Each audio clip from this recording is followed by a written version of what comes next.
Good evening, ladies and gentlemen. Welcome to the Demon Appreciation Podcast, episode 20. I know you guys have been waiting for this one, and of course, as you've seen with the title, we're going all in tonight, and we're going to talk about SMT 5. I think you guys might have heard about this game in the recent weeks, so we're going to have a lot of fun talking about this tonight. And I am joined today by three friends, three content creators that I'm sure you guys all know and love. So let me introduce you guys, starting with Macca. How you doing, man? I'm doing all right. I accidentally forgot to mute your stream, so for a second there, I was hearing you twice over.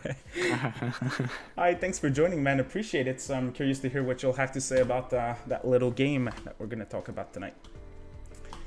And we also have Marsh. How you doing, man? Hey, what's up? I'm good. Excited to talk about SMT 5, of course. Yes, sir. Thanks for joining me, man. Can't wait to hear the thoughts of a SMT 9 player on that trailer. Of course. Yeah. Seems like this is what you're known for nowadays, so. Yeah. SMT 9 too. Yeah. 9 minus 4. We'll see about that, yeah. And we also have my dude, Katana Rikku. What's up, man? Thanks for joining. Yo, thanks for inviting me finally. This is freaking awesome to be here, and I'm just excited, bro.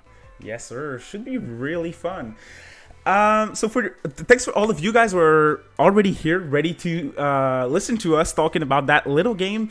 Should be really fun. If you have any questions throughout the stream, feel free to ask. I gotta be honest though, we have a lot of questions already, so we'll see. We'll see what's possible, but I'll definitely try to answer questions as much as possible. Keep them related to SMT 5 because that's what we're gonna talk about. And since I already have a lot of questions, well, we're gonna try to go over as many as possible and keep it related to the topic at hand. Now, let me ask you guys one little question to start this whole thing.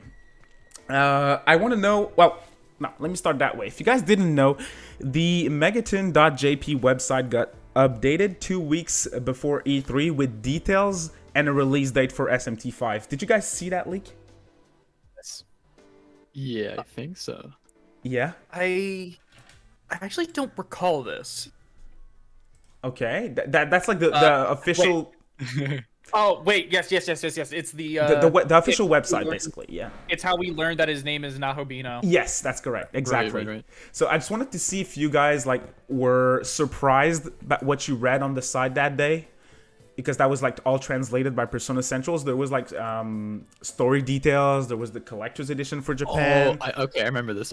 Yeah. So Okay. I'm just curious to hear what. First of all, if you believe that leak, because some people were not sure. For me, it was the official site, so I was like, yeah, of course it is. Like, this is bullshit. Yeah. I didn't think it was real. No. I don't know why. I was just like, it doesn't seem real to me. Because I didn't think we get any news. It wasn't anticipating anything. You thought the game was dead. I thought it was gonna be a little bit longer, so I wasn't expecting to see. They were like, I was like, what is any of this stuff now? Hubino dot. I was like, what the fuck is this? It didn't seem right.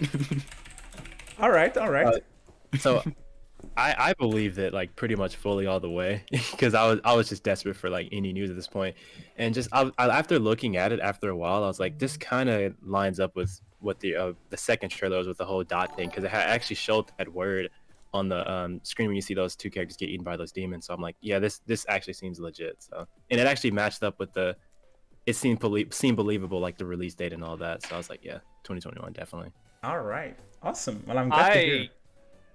I thought I honestly believed it fully. I as soon as I had learned about it, I was like, yeah, this is definitely real. Not only is it very less than a week until E3, but it just everything made sense. It lined up with what we had been told, and yeah, I think the only thing I was really surprised about was the November 12th release date.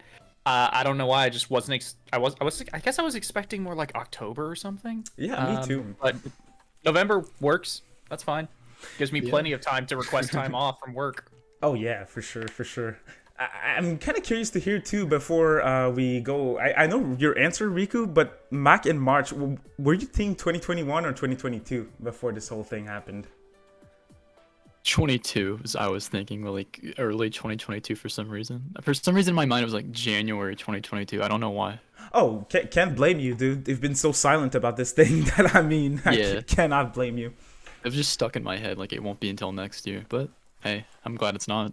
Yeah, good surprise. What about you, Mac?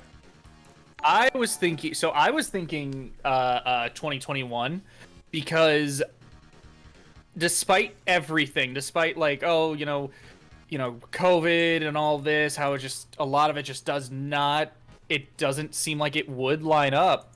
There was just something in me that was just like, I feel like a 60% chance it's still gonna be this year. And I felt like I was kind of thinking to myself, if E3 comes and goes and we don't hear anything, then I would be on team 2022. Yeah. But yeah, like the closer we got to E3, the more I especially once the website leak happened, it just became more and more like, nah, it's this year. It is this year. I don't know when this year, but it's this year. But up to that point, I was just like, there's just something in me that just kept thinking like, it's gonna be this year. Very nuts. I was at that point too. I was like, okay, like at the concert, the Reason of Music concert in March, I was like really, really, really confident that we would get something, like a trailer or anything. And then we got nothing. And this is when I switched, and I was at that point too. I was like, okay, E3 2021, if we see the game, 2021 release. If we don't see the game though, I'm hopping into 2022. That was where I was at, because man, they've been so silent like since July. It took them a year to give us another trailer. So I was kind of worried at some point. Now, it's been a while, yeah. There's also all of the like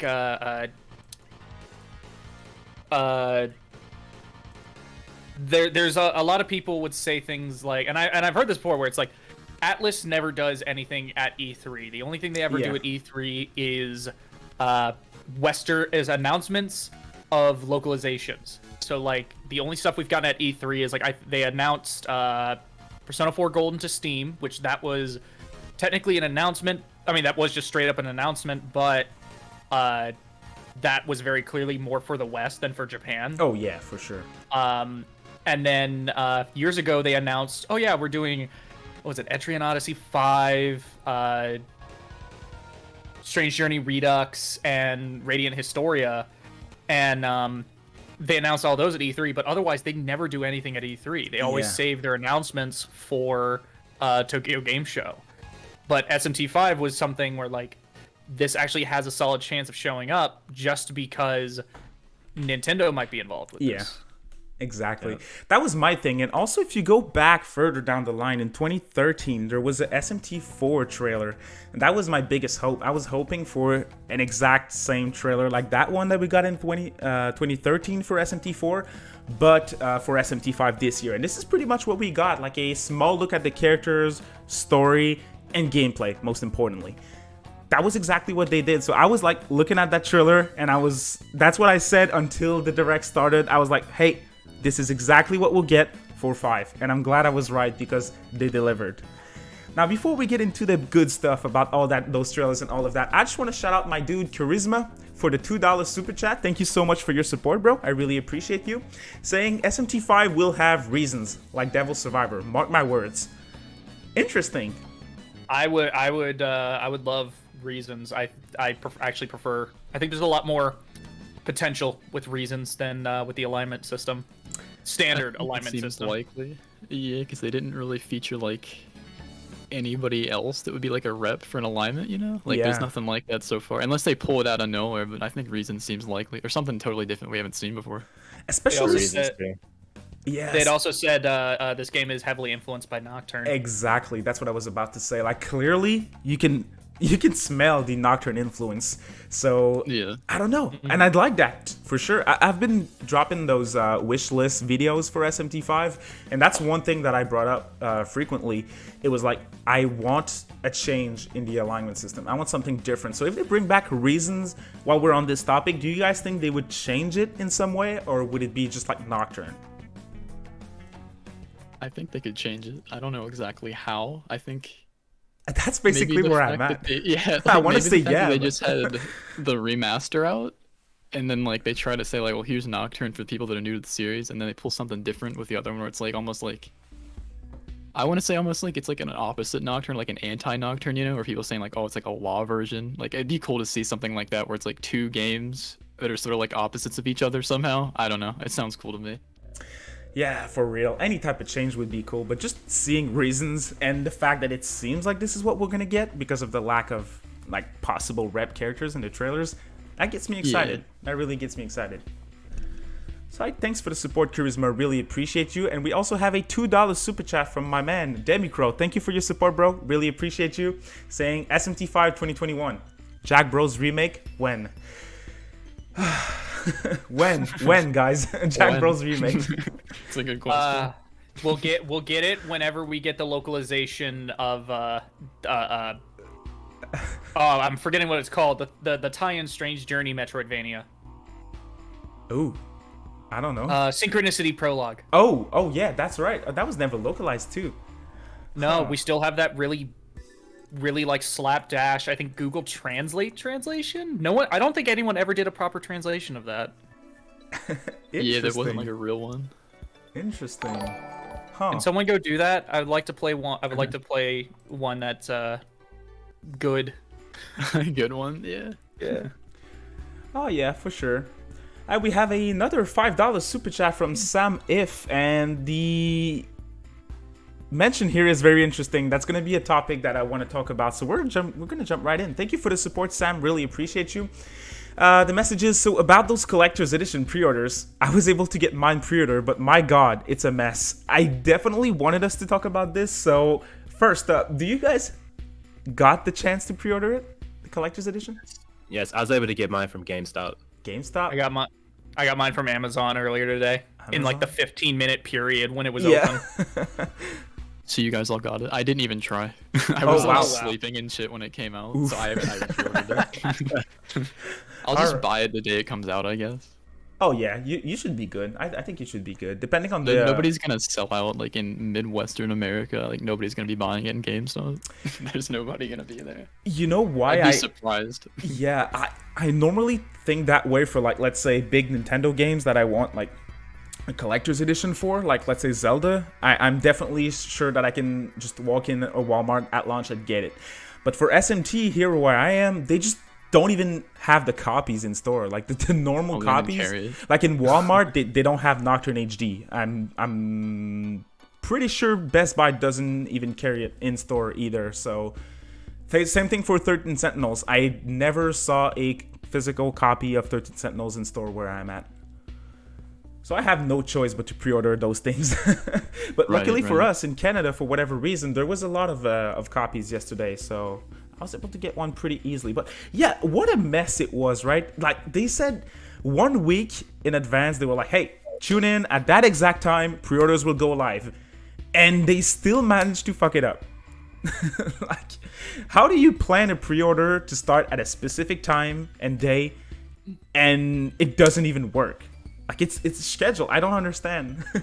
I don't understand what happened. It was a huge mess. Yeah, I didn't even try to buy one, but I just saw people like going crazy about it on Twitter. So like, I got an idea of what was going on, and I just kept seeing different links pop up, and they'd be like, you know, oh, you can buy it here, and then like a minute later, it's sold out. So it was crazy. Crazy stuff. I think yesterday, I feel like the only websites that even had it available was like GameStop for a little bit, and then it got pulled, and then that one like Canadian website PVG or something. Yeah. VG, I think that was really. I think that was it for yesterday. They literally were the only retailer that had it up at 12. God. They were the only ones. And they were not even on the site, right? It took like an hour and a half before Atlus updated their official site to put this retailer on. And they were sold out by the time they put it on their site. So, oh god, what a mess of a pre-order schedule here. I hope they open up Best Buy tomorrow, because I want to try to get it from there, because I don't trust GameStop entirely to like get it to me like in good condition, you know. I don't know, I just don't have a really trust for GameStop, so I'm hoping they Best Buy. So. Can't blame you though. I secure it, but I also think you're secure about it, you know. So I want to order it from Best Buy because, well, one, I live right behind a Best Buy, so it'd be very easy for me to go pick it up. But also, I have to pay extra to get release day shipping with Amazon, and I would rather just get it for free with Best Buy. So I just like driving up there, picking it up, and just going back home. yeah, that's also fun. Oh, for sure, for sure. Especially since, like, as content creators, we don't really know if we'll be able to review the game before launch. So I want to get it as soon as possible at launch, at least. Yeah, for sure. It's like a priority, but we'll see. We'll see what's possible there. I don't know what they're requesting normally for their bigger games at Atlus when it comes to review copies and stuff. We'll see, I guess. We'll see. Interesting point about that pre-order. Thank you for bringing this up, Sam. I have another question for you guys now. I want to get into the meat of this whole thing, this whole E3 thing. And what I want to ask you first is, when you watched that trailer during E3, what's the first thing that hit you, like, while watching? What's the first thing that you noticed that, like, blew you away, that you were like, wow? I'm going to start, just to give an example. For me, it was the general structure of the trailer. Like, you know how it first started as like a CG trailer? And it was very similar to that July trailer. So when it started, I was like, oh no, not just the same trailer with different angles. And then, I don't know if you guys remember, but I watched that trailer way too many times, god damn it. But there was like, the logo popped up, and it took a fraction of a second before they just started showing gameplay. But when that logo came up, I was like, oh, you gotta be kidding me. No gameplay, no date, no nothing. And then boom, gameplay. That's what hit me first. Like, that was such a great trailer. I think the structure of that trailer really, like, they just showed us that little CG trailer. They were like, hey, here's the same old trailer. And then, nope, boom, here's the blowout. Gameplay, release date. If it didn't leak beforehand, that would have been like the biggest surprise for me. So yeah. What hit you guys first? So for me personally, like, just the first frame of seeing the entire station, that's what like set me off. And I was basically the whole thing. Like, if you saw my reaction, I legit like screamed so freaking loud, bro. It was insane. But like, it looks so good, and like you can see that they like changed up and like made like the lighting look better and stuff like that from the last year. And just for the whole time, I was just like analyzing everything as quick as I could, and I was just in the zone. So that was an awesome trailer. But yeah, just the first frame of seeing that station just blew my mind. So yeah, when you know what you're about to watch, like, it's such a good feeling. I remember, like, the thing is with SMT 5 like being easily my most anticipated game, I was watching the direct, and before we got the trailer, I was like, oh man, are we gonna get SMT 5? And I was like not concentrating at all about what was being shown. And then the trailer started. I freaked out, obviously, and then after the trailer, couldn't concentrate either because I was thinking about that trailer. So I had to rewatch the direct to remember what other things were at this show, because I didn't remember anything, which is crazy. Yeah, what else they showed, right? Marge, I know you watched the trailer later. You didn't watch it live. Yeah, no, that's what I was gonna say. I've been busy the past few weeks, so I saw a little bit of E3. Like, I saw Capcom, and it wasn't that fun. Ooh. So the only thing I saw at E3 wasn't really great. So I was busy when Nintendo was on. So I saw everybody else's reactions first, of like, how this is crazy, like it's a real thing. And then I watched it. You know, I saw somebody in the chat said something like, the biggest thing that surprised them was like the demons like out on the field and like that huge world that you could walk around. Yeah. I think for me that was like what like blew me away, was because it's what, like, I guess SMT 4 and like Nocturne were going for, but now we're seeing like a really like modern, like full-fledged attempt at that. So that was totally like, wow, like we're finally gonna get it. So that was what I was excied about. That's true, and it feels like a natural step too. Like, you know, all those big JRPGs, that's what they're doing now. Like Dragon Quest, for example, they've always been like pretty conservative with their style, just like SMT. And with 11, they just blew it out of the park with like those improvements, such as like monsters on field. And it seems like SMT's doing that logical next step too, and that's really exciting to see. So great choice. And I like how they kept the like the dimensions for the demons. Like, smaller demons, they're small on field, and bigger demons, they're scaled properly. Yeah, they're scaled properly. Insane, dude. That huge rock monster that they fought was just, it just really like makes it look so much more legit. Just brings you that's one thing I will say about Strange Journey Redux. I know some people have issues with how they handled the bottom screen during combat, but one thing I did like was seeing how proportionally everything was to just your standard height. So being able to just see that normally, because even in Nocturne, certain demons were just not proportional to what they should be, just because they had to like fit them all, and have everything run smoothly. But this looks like it's just gonna stay accurate the whole time through, and that has me excited just to see like how big are these things actually. It's always great to just see like when you just see a sprite, you don't really have an idea for the scale of this thing, but when you see them in full 3D models like this, and they're really using that scale, that real scale that was intended by the original person who drew the demon design, it's like, it's a whole nother feeling, in my opinion, and I cannot wait to see more about that. I can imagine like those boss fights are gonna be just insane, dude. Oh yeah, for real. Could you imagine, like, you remember how Lucifer was his size in Nocturne? Spoilers, I guess. Yeah, it's a spoiler kind of. Yeah, he's big. Sorry, but I mean, he was kind of big on screen. So imagine, like, we know that they're reusing his Nocturne design. Like, how amazing he's gonna look on screen in battle in 5. That's gonna be so hype, and I cannot wait to see them. He looks like he's the size of Tokyo Tower, at least. Yeah, based on that trailer, he's for just real. Ridiculously huge. So I'd love to see that. That's gonna be amazing. Something the scale does maybe in the gameplay they showed off. It seemed like they ran into that rock guy and it kicked their ass because it's like really high level. So it'd be cool if they had like the map wasn't necessarily like easy and then it like progresses. Like it'd be cool if they had like hard shit that was out there that you could run into and you'd be able to tell based on like what it looked like if it was big, small, and some stuff like surprise you or something. I think it'd be cool to have like a dynamic world like that. Yeah, taking some influence from Xenoblade. Yeah, it'd be so cool to see that because you'd have a better idea than a sprite of like, can you fight this thing or not? Because when he went up to that rock thing, I was like, you're gonna die, right? Oh yeah, like, you're not gonna. Oh yeah. What made me realize is when I was watching the Treehouse Live where they were playing the game, and when I saw the level, I was like, oh boy, that's an SMT game. We know what's gonna happen. He's gonna get wrecked. And I thought he was gonna escape, or at least try to escape, but I feel like they wanted to show the game over screen. Which looks amazing. Because I kept saying, I was like, you guys just run. Like, I was treating it like they were actually playing the game, but I think they're just trying to show off that game over screen. Oh, yeah. I was like, you're going to get your ass. You're level 7 or something. Exactly. Like level 50. And clearly they were not used to SMT in general. Like, the people playing. We've seen worse, though, so no disrespect. We've seen worse. Just before we keep going with the questions, you guys are awesome with the support. Thank you very much. I'm getting late here with the super chat, so let me go over a few here real quick. Thank you all so much for tuning in tonight, by the way. Really appreciate this podcast is a bit later than my usual podcast, so thanks for tuning in. Make sure to drop a like too if you enjoyed the podcast. And also, I forgot to mention that at the beginning. Really sorry.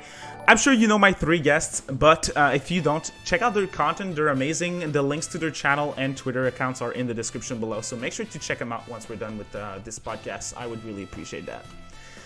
So, first super chat is from Mac, $2 super chat. Thank you so much, my dude. Appreciate it. The comment is fake Mac. I assume that's because I called you Macca. I called you Mac, and his name is Mac. Yeah. So I think that's the issue here. Yeah. But thanks for your support, Mac. Appreciate it. Then we have another $2. It took me a long time to really think up my username. Yeah, no, I wasn't sure at first either, but yeah, I think that's the issue. Yeah, no. We also have a $2 super chat from Nova Drake. Thank you very much for your support. Really appreciate it. I'm gonna go crazy in the game once I get it. I think we all will, for real. I took a random week off in October just because I had like 1 week that I had to take for vacation. I'm really bummed that I didn't take the right week. I don't remember who said it before, but I was expecting SMT 5 to be like mid-October. So that's when I took my week off. Now I don't know what I'm gonna do because my prediction was wrong. So. That's rough. Yeah, but thanks for the support, Nova. Really appreciate it. We also have my dude, KingNarukami 45 with the $5 super chat. Thank you so much, my dude. Really appreciate you. And the comment is #SMT5 2022. Oh, wait. You lost, my man. You lost. We won. 2021 prevails. Really appreciate you, though, man. Thank you very much. We also have H2DK, my dude, with the $10 super chat. Really appreciate you, man. Thank you so much for your support. Really appreciate it. Thanks for the podcast. Well, thank you for watching. That's because of you guys that I'm able to do what I'm doing. So thank you very much. We also have Be Righteous becoming a Samurai member of the channel. Thank you very much, my man. Really appreciate you. If you're in the Discord server, make sure to DM me. I'll give you the exclusive members role and I'll add you to the exclusive members channel. So thank you very much for your support. Appreciate it. And if one of my moderators could link the Discord in the live chat, I would really appreciate it. So thanks for the support. And then we have a $5 super chat from Maestro Mike 86. Thank you for your support, man. Appreciate it. Did you get the special edition or just the steelbook? What I did is I pre-ordered the Japanese collector's edition first last week, right after E3, because I was not sure if we were gonna get a collector's edition here, so I pre-ordered it. And yesterday I was able to get a first collector's edition at VGP, or that Canadian retailer. I was not familiar with them at first, so I was not sure if I should pre-order with them or not. And since I don't know them, I also was able to pre-order from EB Games, which is basically GameStop's equivalent in Canada. So now I have two. I'll be able to hook someone up with my second copy, Western copy. And since the collector's edition are different from Japan and here, I think I'm going to keep my Japanese one and my Western one, which is probably a bad idea, but I don't care. I'll still keep both, and make sure to give the third one to someone who deserves it. Not gonna resell it, don't worry, y'all. Thank you for your support, Maestro Mike. Really appreciate it. And we also have one final super chat from Independent Tusk with the amazing Gale profile picture. By the way, really cool profile picture here. $10 super chat. Really appreciate you. Thank you, man. Love your content, my dude. I was gonna use this money on the collector's edition, but I was working both times. Well, I really hope you get a restock, my dude. Do we think they're gonna do a restock? I'm not sure. I think it's possible. I think it's very possible. I think it's still far out enough that they might be able to, that they should be able to get more in. Yeah, we're still waiting for Best Buy in the US, by the way, right? I know Best Buy Canada had them up sooner today, but check out Best Buy Independent Tusk. Maybe you get lucky with them. We'll see, but thank you very much for the support, y'all. Really appreciate it. Once again, if you enjoyed the podcast, make sure to drop a like and check out those dudes down in the description. They make awesome content. I was watching all of you guys before I even started to create content, so yeah, good content there. All right, ready to keep going with the SMT 5 talk? Yeah, for sure. All right, now I want to know, we didn't hear much, but from what we heard of the soundtrack, what are your thoughts? Plus, can we all agree it's Ryota Kazuka on this thing? Yes. Yeah. Oh, 100%. The theme sounds exactly like something he would make in SMT 4. Yeah. How amazing to does me, that sound, right? It sounds similar to me to Naruku. Naruku and Tokyo Battle theme. Very similar. Yeah, I can see it. I really like.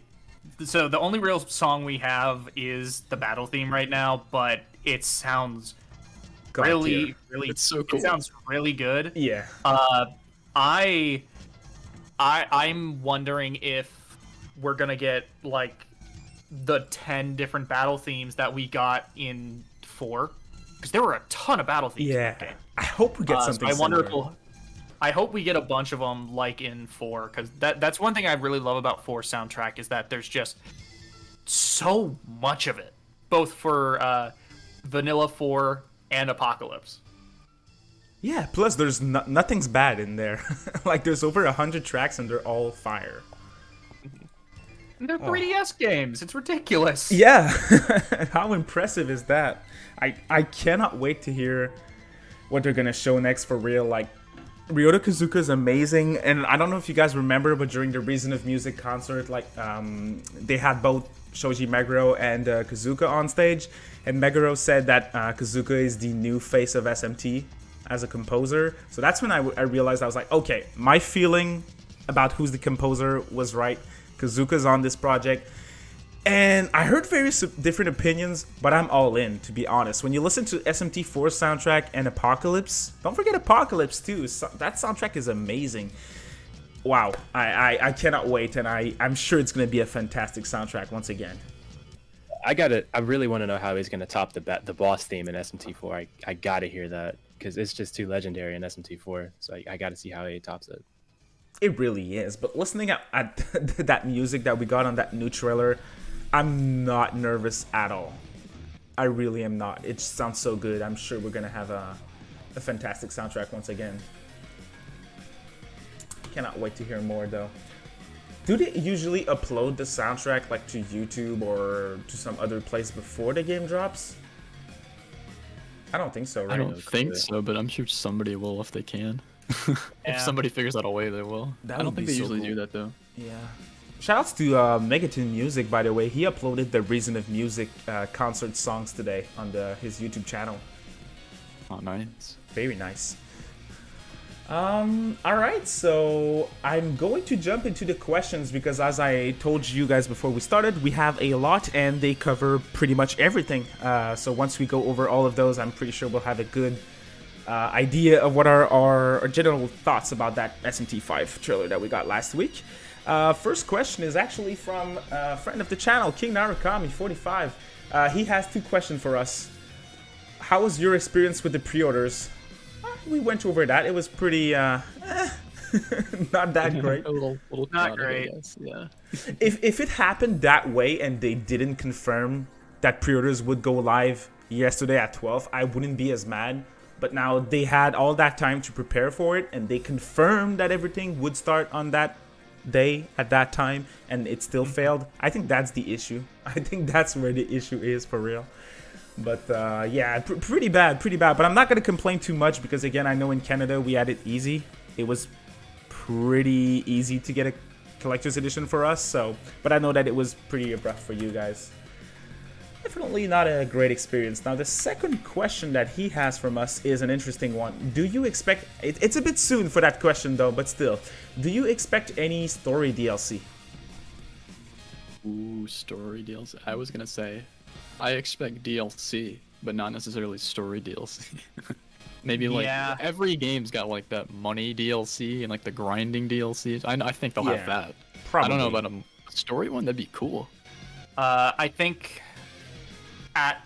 outside of the story, outside of the grinding DLCs, maybe we'll get like some SMT4 styled Super Boss DLC. Yeah. If we got another Messiahs in the Diamond Realm DLC, I would be all for that. That'd be awesome.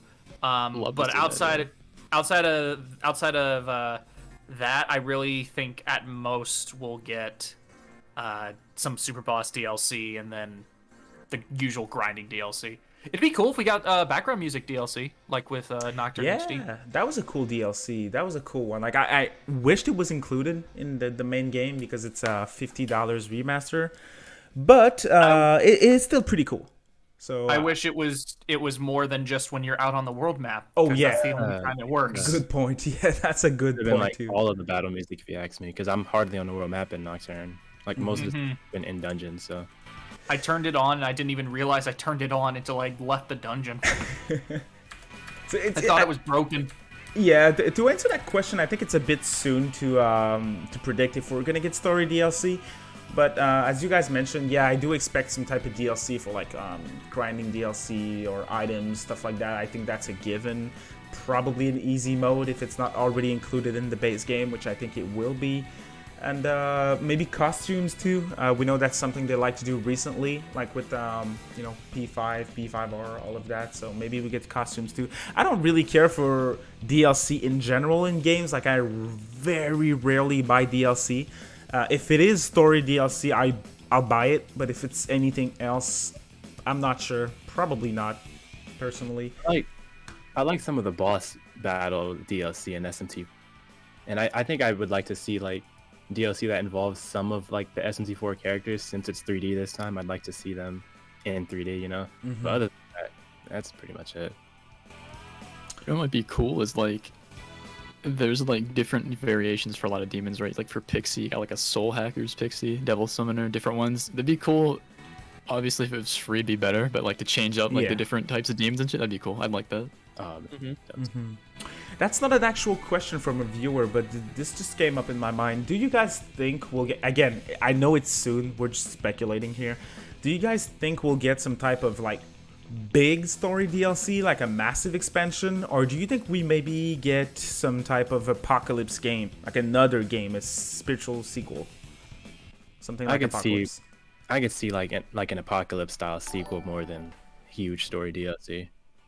I would want, so that's the one thing that like it's inevitable, so I don't think it's an issue. So I really don't think it's an issue bringing it up now. This is gonna get they're gonna try and do the enhanced re-release for this, like they do with all their games. They tried to do it with 4, but so much of the new there was just so much new stuff that they ended up making Apocalypse instead. I guess what I would want is if they can make it where there's a bunch of new content that they can make it a new standalone thing, I would be all for that, like with Apocalypse. But otherwise, I'd rather they just make it DLC, because I would not want to have to start all the way over from zero again. That and the waiting period too. Like, I doubt they're gonna release story DLC in 3 years. While an Apocalypse type of game, it would probably take 3 years, so minimum. So yeah. I'd like that. I'd like either way, but as you said, Mac, I think I really think just DLC would be better. And that's a question that a lot of people had, actually. So that was also asked by Atticus11, Ramen, and Kudo about the DLC. Oh, we also got I think we got the confirmation that there's no digital deluxe edition either. That's good news. You know how what they did with Nocturne, that digital deluxe edition, where if you buy that digital thing, you get all the DLC and you get to play it 4 days early? That's nowhere to be found for 5. Yeah, I forgot about that. Yeah, I'm glad they're not doing that. That's really exciting, because if I'm not mistaken, they're doing that with Sonic Colors thingy, and they're doing that with Lost Judgment too. So very good news that they're not doing that with 5, and I think that might be because of Nintendo. I really hope so. I am not a fan of that practice at all. Me neither. Yeah. For me personally, like, I hate it, because like I know it's only 4 days, or 4 or 5 days, but I would be so tempted to buy the game digitally just so I can play it 4 days, and I wouldn't want to do that. So exactly, that's the thing. Like, I pre-ordered that collector's edition. Obviously, it cost a lot of money, and if they did that digital deluxe edition, I wouldn't be able to wait. So that would like obligate me to buy it and then get all that useless DLCs that I wouldn't buy either way. So I'm not a fan of that practice either, and I'm glad to see it's not making a return for 5, at least from what we know yet. So that's good news. That's really good news. Let's move on here with the questions. Oh, I think KingNarukami here in the chat has a question though, so let's try to answer that first.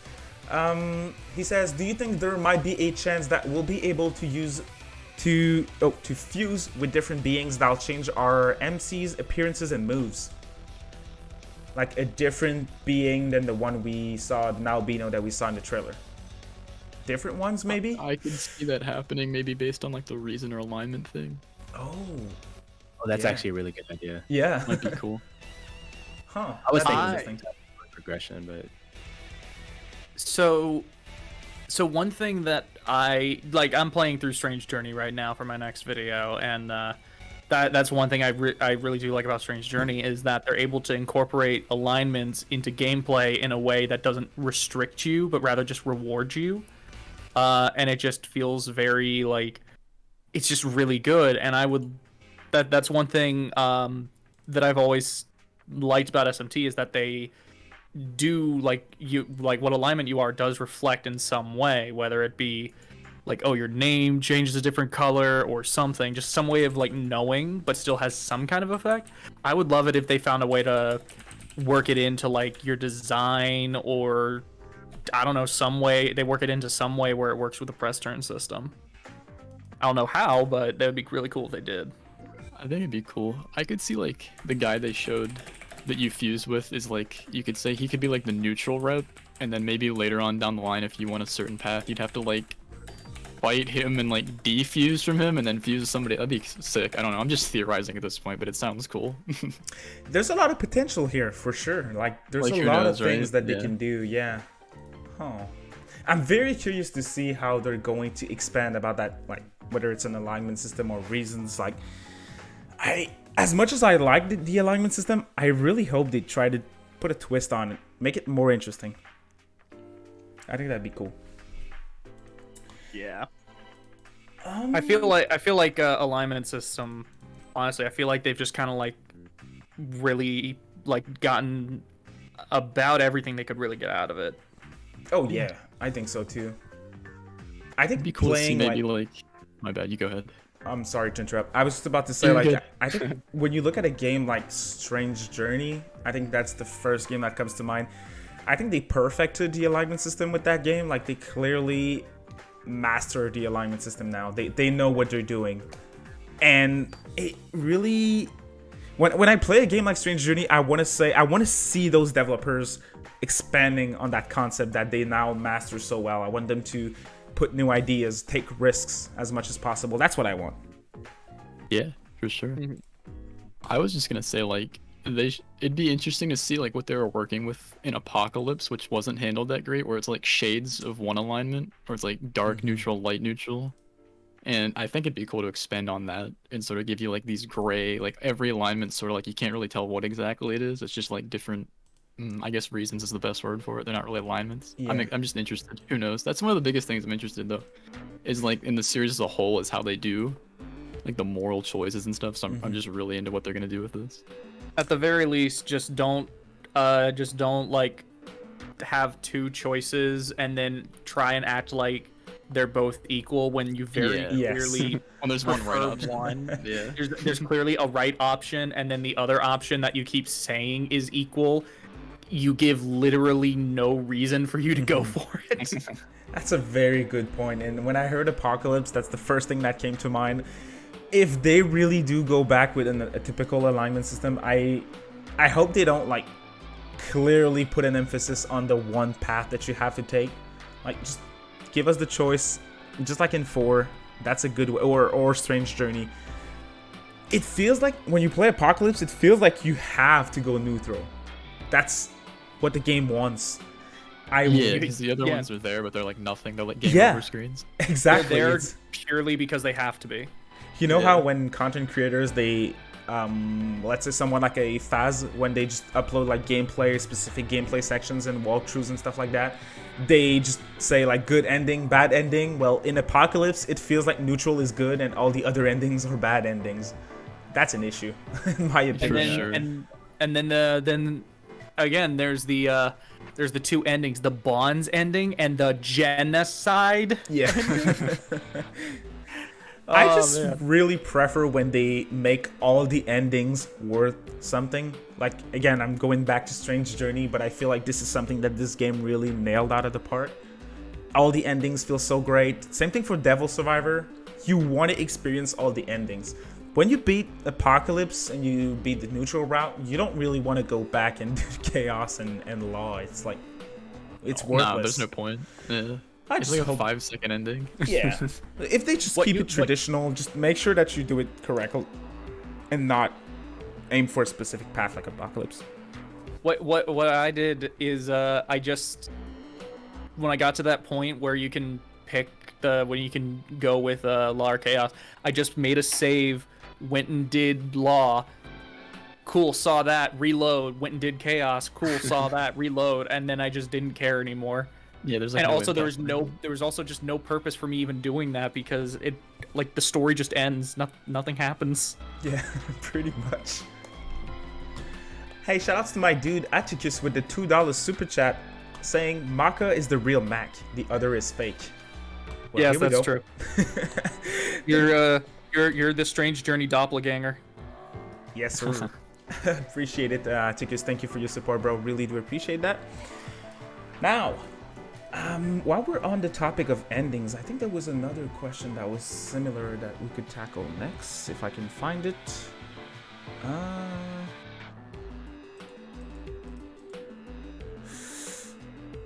Nope, never mind. Cannot find it. Let's just move on with the next one. Sorry about that. I got something for alignments if you want. I just kind of want to throw this out because I thought it was a cool idea. Let's hear it. I think it'd be interesting to see something where the split happens maybe halfway or even earlier, and then like a substantial portion of the game is based on like what world you created midway through. So you find like different problems based on the alignment you chose, and then maybe you could like somehow change it again later. Again, this is just theorizing, but I think it'd be so cool to see, like, the games always end when you make your world, but it'd be cool to see a game that takes place through that and like guides you through it. That would be interesting, where the game, like, you make your decision through the first half, and then the second half of the game is like deconstructing and criticizing the like decision what you did. made. Yeah. Oh wow.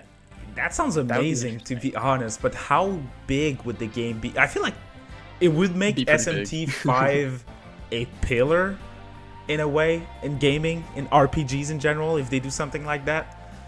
In games you always like you choose things and then that results in a certain ending, but you don't get to see, just like what you mentioned, you don't get to see the consequences of your choices most of the time. So oh wow, no, that actually sounds really cool. It's always like one of the places, like the interest for me heightens like when it's like, okay, here's the world you made, and then the credits starts like, okay, what happened next? Always want to see what happens next. Yeah. That's actually, oh wow. I know, I really hope we get something similar. I don't know how large this whole thing's gonna be though. That's the thing. Is it a big game, small game? Like how long do you think it'd even be? Like 30 hours or something? Because it's like super high budget, or you think it'd be like a 60-hour sort of thing? I'm gonna say 50 hours. Yeah. I feel like 4 was around 50 hours, and I feel like at a minimum it's gonna be on par with 4. I hope so. But then another thing to remember, one thing to remember with 4 is that like 4 is like this miracle game that I still don't understand how that's a 3DS game, in so many ways. So it feels like it should just be a console game. So maybe I feel like just at a minimum, it's gonna be on par with that. I expect so something too, along the lines of Nocturne, since they're like going back to a console game. Something along the lines of Nocturne, which is also a 50-hour game around that. So no, I think we can expect something along those lines for sure. It's really hard to tell looking at just the trailers that we got. Like we have a 4 minutes trailer, and we have like 2 or 3 minutes of gameplay in that trailer, plus the treehouse and the stream that they did the day after E3. So all of that combined, plus they almost always show the same sector, so it's hard to tell how large it's going to be.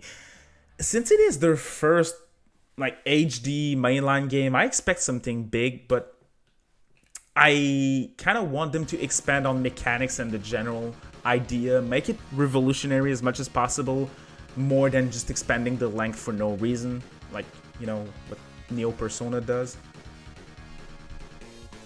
I don't know. Yeah, where things are kind of like they have to be paced a very specific way. Yeah, like, I mean, that's a whole nother debate, but the calendar system is just so limiting. It's really, like, there's a reason why those games take up over 100 hours to complete, just because they limit you and you have to go through all those little things that you don't necessarily want to go through. Now, speaking of Persona, do we want any type of Persona content in SMT V? By what, like social stuff or what?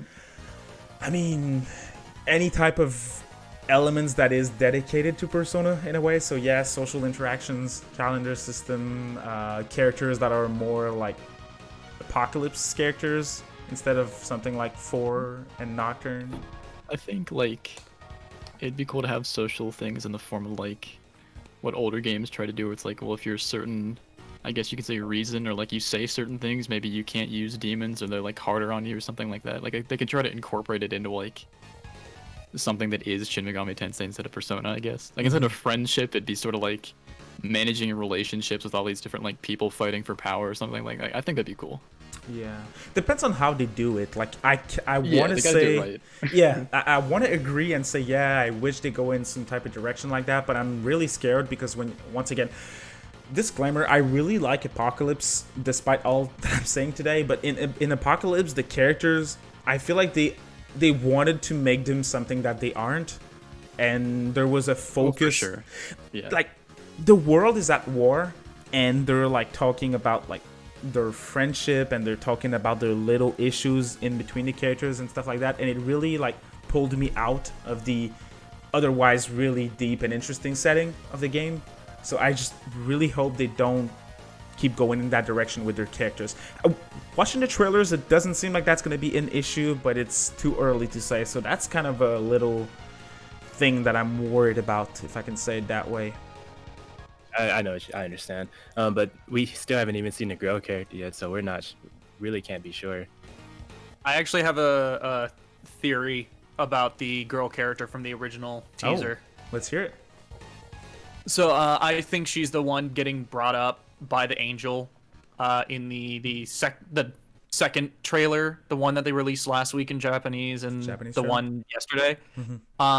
I think she's the one getting lifted up and taken away by the angel.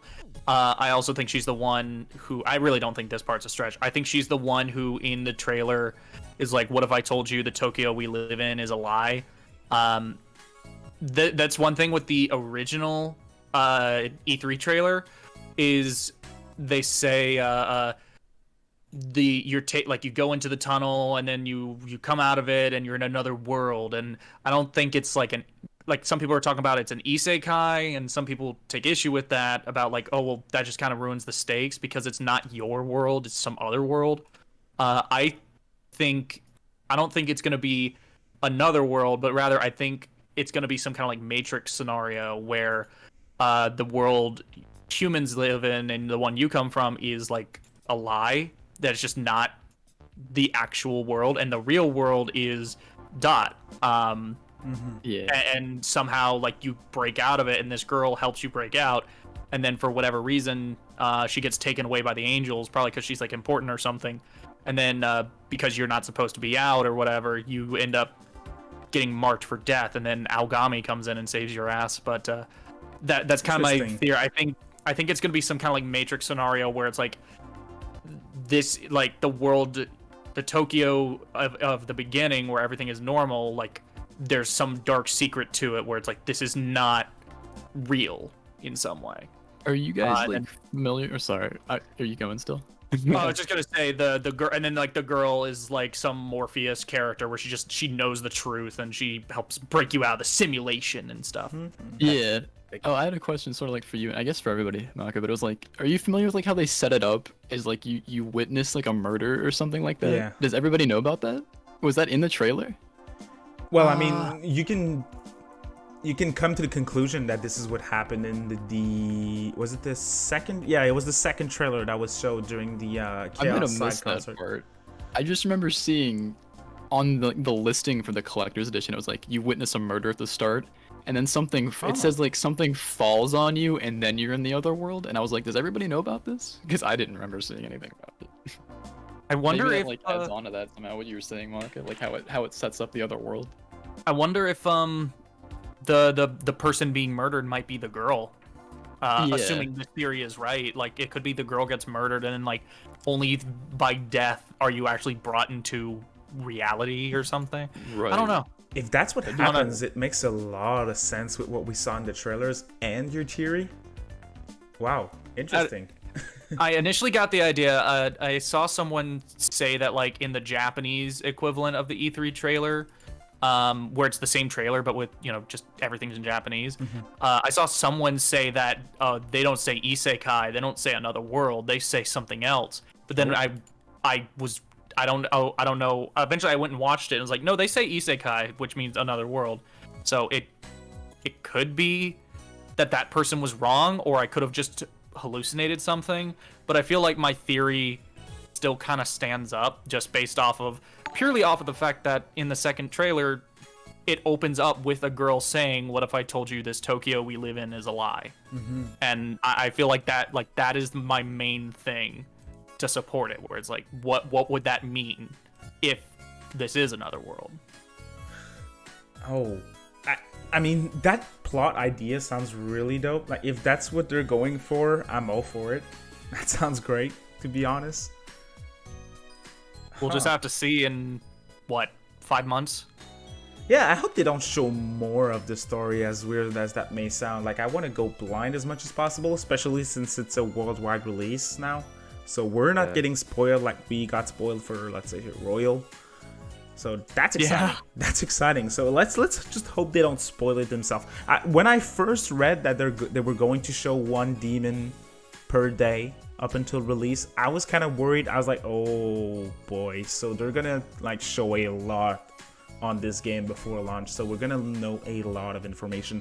But it's not too bad. It's like a 50-second trailer for each demon that they're doing, so not a big issue in my opinion. Before we keep going with the topics here, we have another $2 super chat from Sam. Thank you very much for the support, Sam. Appreciate you. Will you take the law pill or the chaos pill? You're talking about SMT 5 or in general? I assume you're saying general, since we don't really know if there's going to be a typical alignment system in 5. In general, I tend to go for chaos most of the time, but there's certain law endings that I prefer over chaos too. But what about you guys? I'm curious to hear. In 4, I went for neutral. Well, I say I went for neutral. I got neutral. I didn't even try to. I just ended up getting there. Really? That's kind of crazy. Yeah, that's awesome, because that's kind of like it's the artist ending to get. So wow, nice. I was looking back at it. I was like, people said that you have to do like certain things, take certain in this little dungeon. I'm like, how did I do that? Okay, so it's just all on accident. Yeah, so I'm okay with that. That's ending cool. was actually freaking awesome. Yeah, that's a great ending. What about you guys, Mac? In general. Well, in general, I'll keep it simple. I'll just keep it to law and chaos. I would. It's hard to tell because we tend to. Well, what I do is when I play a game, an SMT game for the first time, I just go and pick choices with what I would pick in real life if I were in that situation. So I don't aim for a specific endings. You know how some certain people, they say, oh, which ending should I go for in Nocturne? I never played the game. I'm like, well, just choose what you would choose. Yeah, exactly. So that's a hard question to say. I choose chaos because that's the ending that I get most of the time, except for like Strange Journey, which I did get law. I think it's a tough one. I would usually get like the first. I also do the first time through. I just answer truthfully, but I know with 4 I ended up going with law, but a lot of people ended up getting law, just because of the way that game is written. I think a lot of people just kind of end up with law on accident almost. But it's good. I'll just say law. Sounds great. Yeah, I might say law too, but for me, it's almost like an even split. Like in 4, I got law, but then Strange Journey, I got neutral. SMT 9, I got chaos, if that counts. So kind of like all over the board. It just depends on which game it is. I think law can be like potentially more interesting, just because of like, I think the Abrahamic religion stuff's super interesting and how they like portray that. I've always been interested in like portrayals of like the Christian or like Jewish God in like video games. It's super interesting to me. So I'm sort of like more interested in that, but I don't always pick it. So I might just say law too, because it's interesting to me. Oh yeah, Christianity, like unfiltered, unwhitewashed Christianity, in terms of like cleaning it up, is just so cool. It's really cool and really interesting. Oh, for sure. I feel the same way. Yeah, completely raw, like Christianity. Yeah, it's great. I really like how they interpret different religions and topics in those games. That's like one of the main appeals to me, especially like when they tackle something that we don't see as much in fiction, like let's say Digital Devil Saga, like how they tackle Hinduism. It's just so different, and it's something that you don't see in other games, and that's something that I really like from SMT. When I try to sell people on the series, that's one of the things that I always bring up. Curious to see what they're gonna do in this one. Yeah, so I was about to tackle the next question here from Christian, friend of the channel. How do you feel they should approach the opening segments for SMT 5 regarding school and everything that happens before the quake? Would you prefer to participate in his school life like P5 for 20 minutes or so, or only be able to talk to students in the hall while exiting. That's interesting. I wonder how long we're gonna be in human form before we go into Dahafen, like fuse with the Nahobino and stuff. What are you guys' thoughts? Well, I you want go like ahead. I want the whole intro just to be like maximum an hour. Oh yeah, short. I just want it to be like not terribly long, but still like I would like to see a little bit into Nahobino's life. Just maybe not necessarily like an entire school day, but like, you know, like towards the end of the school day where like it's more than just simply you're leaving school and someone is like, hey, come with me to the tunnel, and then you go to the tunnel and then you watch the murder and then you die, or and then something falls on you and then you show up and die. I hope they just show a bit more of the world before this whole thing happened. Like in Nocturne, when I played it the first time, that was the first thing I was like, wow, okay, really? We're already in this other, that in the conception in Tokyo? I wish we were able to explore a bit more. Like in 4, well, 4 is kind of different, but in 4 they just you're able to explore the kingdom before. You're able to spend time in oh boy, I have a blank. It's Naruku. Yeah. Okay. Oh yeah. So you get to explore. There's a lot of time that you can spend on there instead of like in Nocturne where you don't have a lot of time before you're into the Vortex world. So I just hope they just show a bit more. I agree, not too much. I don't want to like be in a P5 simulator for 10 hours before I can get into the good stuff. But I still hope we get a bit more time. I hope that you can just explore the original Tokyo for maybe like an hour or so. Yeah, I think an hour is a cool mark. Yeah, especially because it's like 3D and stuff, and just I like the original. I like his design, so the fact that you don't see much of it, I'm assuming you won't see much of it, would be kind of sad. I'd like to just explore as a human first, and then obviously the rest of the crazy stuff happens after that. You know, real quick, this is something for once we're done with this topic. Something just occurred to me that I want to kind of talk about once we're done with this subject. Was there anything else that you guys wanted to add about before this we get into the other dimension and stuff? I just think it'll be like a Nocturne sort of deal where you can maybe go around the map or whatever for a few minutes, and maybe there'll be like an introductory dungeon. It'd be cool to see like maybe a protagonist that's sort of like maybe more like a Nakajima type where he knows what he's getting into. Maybe he like already does shit with the occult and stuff, and it's sort of like he ends up getting what he wants or something like that. He ends up in a different world. That'd be cool. I don't know if they'll do that or it'll just be like a blank slate, but that would be a cool surprise. That would be different. Making him like a little shit like Nakajima. Yeah, it'd be interesting. It would be, for sure. One last thing before we go into your topic, Mac.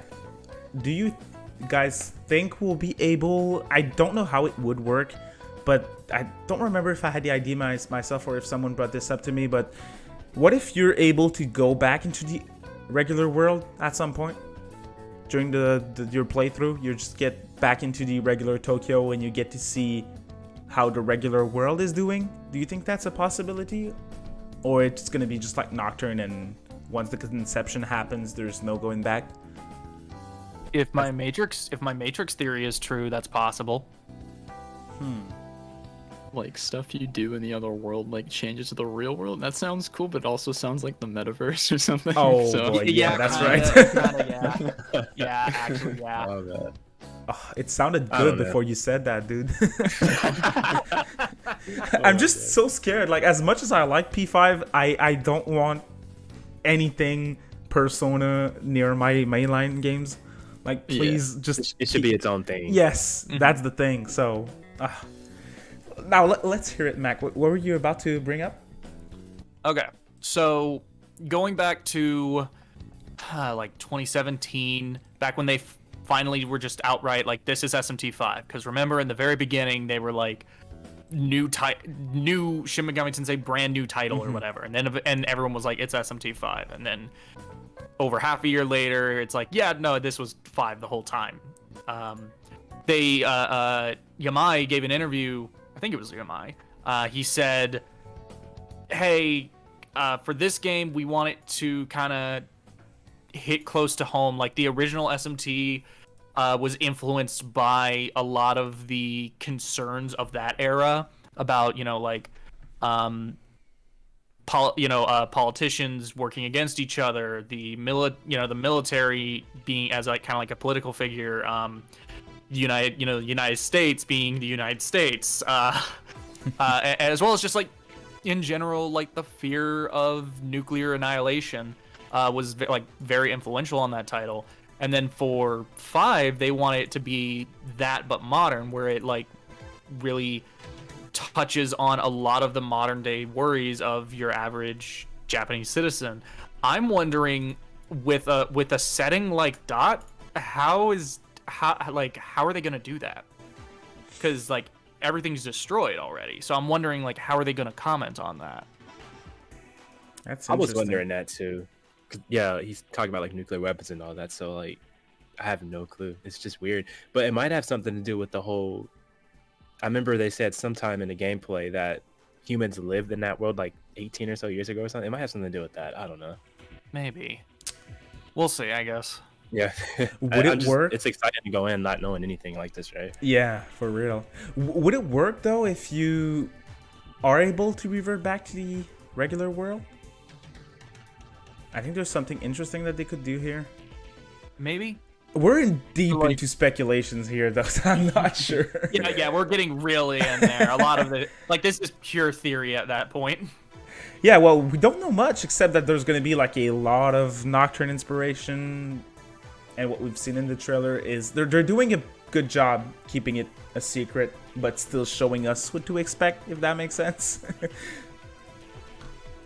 Interesting Yeah. point that you brought up, though. Appreciate that. I'm just gonna keep going with the questions then. Again, if you guys have nothing to say, or we can just move on to the next question, just let me know. Or if you want to talk more about a one specific question, that's perfectly fine too. So next 2 questions is from Adam Bowser, and he asked us, what is your favorite demon redesign or new demon shown this far? I really like Angel's new design. I think that's a refreshing change. Not that I didn't like the older one, but the new one is really cool. And new one, I would say, I think they confirmed the name, but I don't remember. It's the demon with where you get a clear zoomed in shot at his face. He's like pulling up a sword or something in the trailer. Oh, yeah, I know what you're talking about. I can't remember his name. It's like 3 different words, right? Yeah, I can never it's- pronounce these. Yeah. I believe it's Finn McCool. All right, Finn- that's it. And I remember that because the way if you slowed down and said his name, it's Finn Mac Cool. Oh, It's like Yeah. Nice. yeah, he's also my favorite new design. I really like that design a lot. In terms of redesigns, well, there's really not too many thus far, but for the most part, there's really just Angel in terms of redesigns. I think that's one thing I am excited to see with revealing a new demon every day, because we have over like 200 days. We're probably going to see every demon in the game. I'm excited to see like what new demons are in the game and what demons get a redesign. yeah, it's always intriguing to see. Plus, I like just the small touches on older demons that Doi's doing, like Jack Frost, for example. Minor change, but very cool change. Like, I'm excited to see more of those. Like, big changes, such as Angel, are cool, but small touches on designs that we already know and love is also cool. Mm-hmm. For me, I want to say that Angel is, it's like one of the main ones, but I really like the new design too. Like the old one's really cool too, but like just it's like obviously in original SMT2 Angel, but the gold face, it just like freaked me out when I first saw it. I didn't recognize it at first, but I was like, yeah, this is actually just like a modern version of Angel with some creative liberties and stuff like that. I think one that we haven't seen that I want to see is Bridget from SMT4 in SMT4. Her design, so I like to see her in this game too. But other than that, those are like the main 2. I do like the new Jack Frost too. Oh yeah, Doi Frost is great. Frost. I've loved this design, his design since we first saw it. Like what, 3 years ago? Yeah, where was that from, by the way? I was about to bring this up. it's a promotional card or something that we saw before. It was for Sega Fez a few years ago. It was the first time Atlus had a showing there, I think, and Doi did a brand new design. Like, he just drew some art for it as like a promotional thing, and in it he redesigned Jack Frost, and it's adorable, and I love it. That's actually what my avatar is based on. Yeah, I can see it. No, it's really cool. Plus, it's interesting to see. I just noticed, like, the first trailer ever, like the revealed brand new Shin Megami Tensei title for Switch. You get to see the 3D models at the end of the trailer, and Jack Frost uses the old design in that trailer. So it's it happened later down the line, the change. You said it's 3 years ago, so it was like 2018, so a year after that trailer. I think it was 2018. I don't remember. Interesting.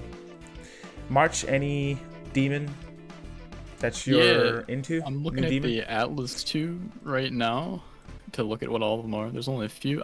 This one, I'm looking at it in Japanese. It looks like it's literally named Demon. It's called a Diamond. It looks so cool. It's like this dude with a pitchfork, red hair. I think it's really cool looking. Yeah, the ones that we saw all the way back in the initial teaser. Yeah, those are. I just really like how those look. Oh, I also super, want like, wicked looking. Yeah. I also want to add that he didn't have a name, but the demon and the PV that they uploaded on their Japanese account, it's like, I don't know how to describe it. Actually, I'm gonna screenshot and post it for you guys. But he's got like this hair on his face and holes in for eyes and his mouth. It's really creepy. So the tentacle. You know what I mean? Yeah, I really like that design too. Oh yeah, that one looks disgusting. I love it. Yeah, it's like disturbing as heck, but at the same time, it's like, bro, that looks kind of clean. I'm curious. I'm not too sure which one you're talking about right now. That trailer, by the way, got re-uploaded yesterday by Atlus West in English. There's no English audio. It's literally just text. Yeah. Text. So that one. Where, like, yeah. I feel like the only thing we learned from that version of the trailer is they're keeping the name Nahobino in the Western version. I feel like that's the only thing we learned. Yeah. Anything else you guys want to add for the demons? We're good. I'm just excited to see more of Doi's demons, because thus far all of the Doi's demons, I think they like. Some of them I like more than others, but I feel like all of them look good in 3D.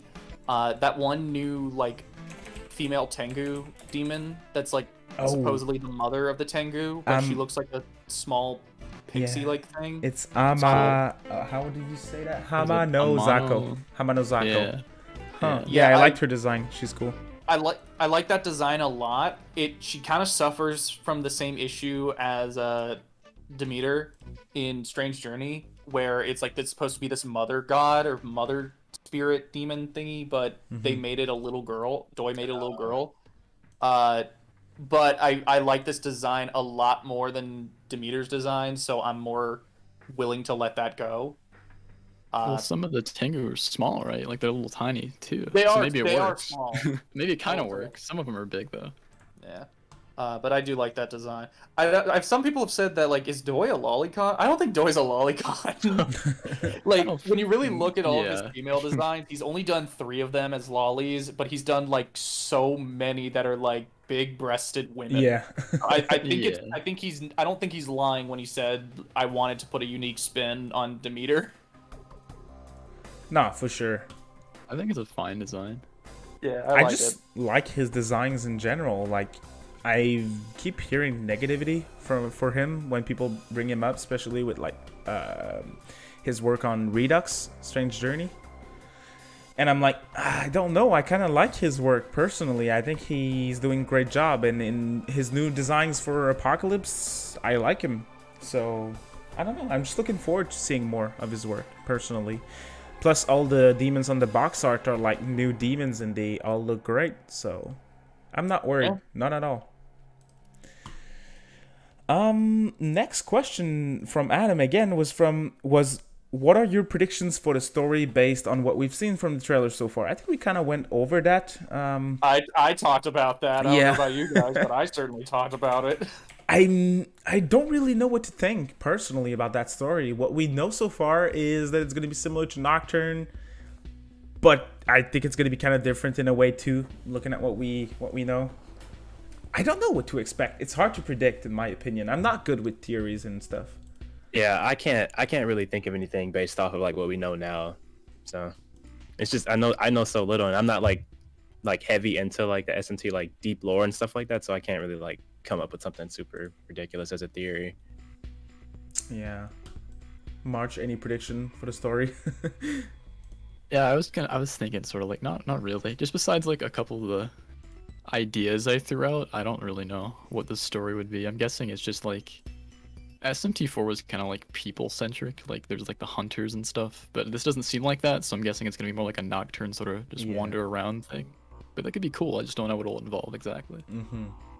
I like that they're taking inspiration, and I also like that they're gonna stay unique in a way, like just the Naobino thing and the fusion, and I'm excited. I'm really excited to see what they're gonna do. Our next question comes from Kurdo, a friend of the channel again, here asking us. Oh boy, okay. Joker from P5 as a guest character. What would be your reaction? I would personally laugh because I made a video about it, and I kind of hate the video now because that's like before I played an SMT game. But I would actually laugh at that, to be honest. But I'd be like, what? Okay, whatever. It wouldn't surprise me in a way. I mean, he's in freaking Sonic Forces. So. Are you serious? Oh my god, I didn't even know that. I wouldn't be surprised if there's like costume DLC or something where you can like dress Naobino up like different Joker, like Joker or Hibiki from Devil Survivor, you know, stuff like that. But if it was like Joker himself, not a costume, but Joker. Yeah, think of it like just Debbie Fiend in DDS. I think that's what he's referring to, like a real guest character that you can fight or that you can recruit, like a Dante or something like that. I would sigh and just be like, okay, fine. But I would still just be like, okay. Okay, hear me out. How about whatever? How about they stick a big old sticker on the box featuring Joker from Persona 5? Yeah, there you go. Oh boy. Oh no, that sounds terrible. It would sell copies, right? So whatever. I mean, it would. From the makers of Persona 5. Oof. Persona Shin Megami Tensei V. Oh god. Okay, I think it's time to move on. Did you guys know that Persona is the English name for Shin Megami Tensei V? Next question. Just ignoring it completely. I mean, it's scary because I think they could do it. I'd rather them just put a costume DLC. You can dress up as Joker. I think that would be just better than a guest character. Like if they do some type of secret boss fight, there's so much potential here. Like they could put Surf, they could put Doom Guy, Kazuya. Bayonetta. I would like Bayonetta. That would just be like the perfect. She makes sense with angels and stuff. Yeah, like my tweet from the other day, it was very like tongue in cheek, but it was also just like, no, this is the perfect. If you're gonna do it, do it. Like everything about this game is like an inversion parallel to Nocturne, and Bayonetta is the inversion of Dante. It makes complete sense. And I've been saying Bayonetta for the longest time too, so we'll see. Also, it's Sega, so it's not like they have to go to some company and make a deal. It's just like, hey, can we just borrow Bayonetta for a minute? I wonder. And then you got Bayonetta 3 on the way at some point too. Yeah, so that too. So it would be more cross promotion. There'd be there's solid reason to do it. I wonder if that's easy. If it's that easy though. Because, like, yeah, I know it's Sega for the publishing rights of Bayonetta, but at the same time, Nintendo's involved too. But at the same time, SMT5 is basically a Nintendo game now, so I don't know. I think it makes sense. I would like to see it, though. That'd be cool. Cooler than Joker, that's for sure. Oh, we have a... Did I miss out on some super chats? I think I did. 1 second. Yes, I have a $5 super chat from Echo Tech. Thank you for your support, man. Really appreciate it. Question is it just me, or does the Fire Emblem Cross SMT spinoff should have be a funny way to announce a Majin Tensei sequel. Majin is something special, I believe. I still need to play those games, by the way. Majin Tensei, never played them. But that's an interesting take. I mean, when I saw SMT Cross Fire Emblem, the first game that came to mind was not Majin Tensei, it was Devil Survivor. But interesting, for sure. Any of you played Majin Tensei? Just a little bit. It's just kind of like, I don't know. I guess you can think of it as like, I don't know, Devil Survivor before that. Except not really at all. It's a little different. It's similar. It's sort of like Fire Emblem, I guess. Yeah. It's a decent game. It'd be cool if they made another one, but I don't see why they would because they have Devil Survivor. Yeah, know? which it's is sort of like a clearly upgraded version of it. Yeah, clearly attracts more the audience, the Western audience. I could even say that, like with the characters and emphasis on characters. We hear a lot of people talk about Devil Survivor, but which they should bring back Devil Survivor 1 and 2, by the way. Those games age so well. You can pop them back in a 3DS in 2021 and they look great. I want a 3. I would like that, but yes, please. Yeah. So thank you for the question. Thank you for the super chat too. Really appreciate it. And I also have another one here from Ether Drive, a $2 super chat. Thank you for the support. Appreciate it. The question is, which Archangel designs will we get for SMT 5? Well, we already saw one. We saw the good old one that we've had since, I think, Nocturne, the one that's in P5 and I think no, not in DDS. I'm not sure. Well, you guys know which one I'm talking about? The one with the red wings. I'm not sure actually. Let me send it in the Is it chat, Michael, like the orange guy? It's the one that we see in all the trailers. Like we've seen it in the trailer from E3. Oh, it's Archangel, yeah. Yeah, okay. this one is confirmed to be in the game because we see him in the trailers, if I remember correctly. I don't know. Interesting. The other ones are cool too, but it's been a while since we saw them, so... Yeah, I think I'll sure. keep this one. Yeah, probably. But thank you for the super chat. I appreciate it. And I also have another one from my dude, Demicro. Once again, thank you for the support, man. Really appreciate it. And the messages, give me Kiryu or Majima in SMT5. Dude, they don't make as much sense as Bayonetta, but you can give me Kiryu and Majima in anything and that would make me happy, so clearly I'm biased. I would love a Yakuza game where Kiryu and Majima are in, like they're in Kamurocho, where it's like Dead Souls, but instead of zombies, it's demons. I think that like it's not a zombie apocalypse, it's just like a literal apocalypse. I think that would be really fun and really cool. Yeah, I'm glad I didn't hear any disrespect towards Dead Souls because I like that game. It's good. It's good in its own way. But you know, they would just go for the easier choice, which would just be Persona. In Yakuza and Persona, where it's my like, dreams are shattered. They're similar, so they should cross over. It's like, well, yeah, but that wouldn't be as interesting as Kazuma in a literal apocalypse. Yeah. That'd be awesome. I mean, anything. I love Yakuza so much. Same. Aside from Lost Judgment. What? Wait a minute. Why not? I'm oh, you're excited. Oh, I said excited for Lost Judgment. Oh, okay. I heard Not except for Lost Judgment. I was like, what? It looks awesome. Lost Judgment was amazing. I beat Judgment last week. That's off subject, but I beat it last week. It's been on the backlog for way too long, and it's freaking amazing. If you guys never played it, do yourselves a favor. Fantastic game. Let's keep rolling with the questions here. We still have a lot of questions to go through, so let's keep going. We have another question from Void. The question is, what demons do you think might not make it into 5 from 4? Interesting.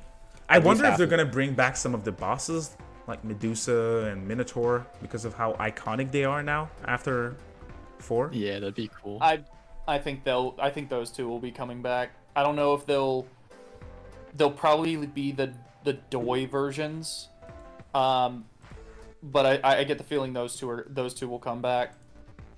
It would be cool because even if you never played 4, if you're just into, let's say you're a Persona fan but you never played Mainline, you probably know the Minotaur just like you know Matador because of the memes and stuff. So they should bring it back. So those are some demons that I would like to see. But the question is, what demons won't make it in? I guess some of the more niche ones. You think there's like a popular one they wouldn't bring back? I'm trying to think. Oh, interesting. Like a one that people like that they're like, nah, not this time. Like What if I they don't know don't bring why, back Mara? yeah, like what if it's No, something there's- like that? He's in the first trailer though. You can see him somewhere in the background, so he's back. There's gotta be something else. Mara's a staple, of course. Especially he's in always- Japan, right? Oh yeah, like Probably. he's always gonna be in like every game possible. He's a staple. Yeah. I mean, he has a $500 statue. Not a Yeah. lot of demons have that, so nah, he's back. I don't know. It's a good question. $500 statue that one mafia used to make a dick joke, holding it up to his dick.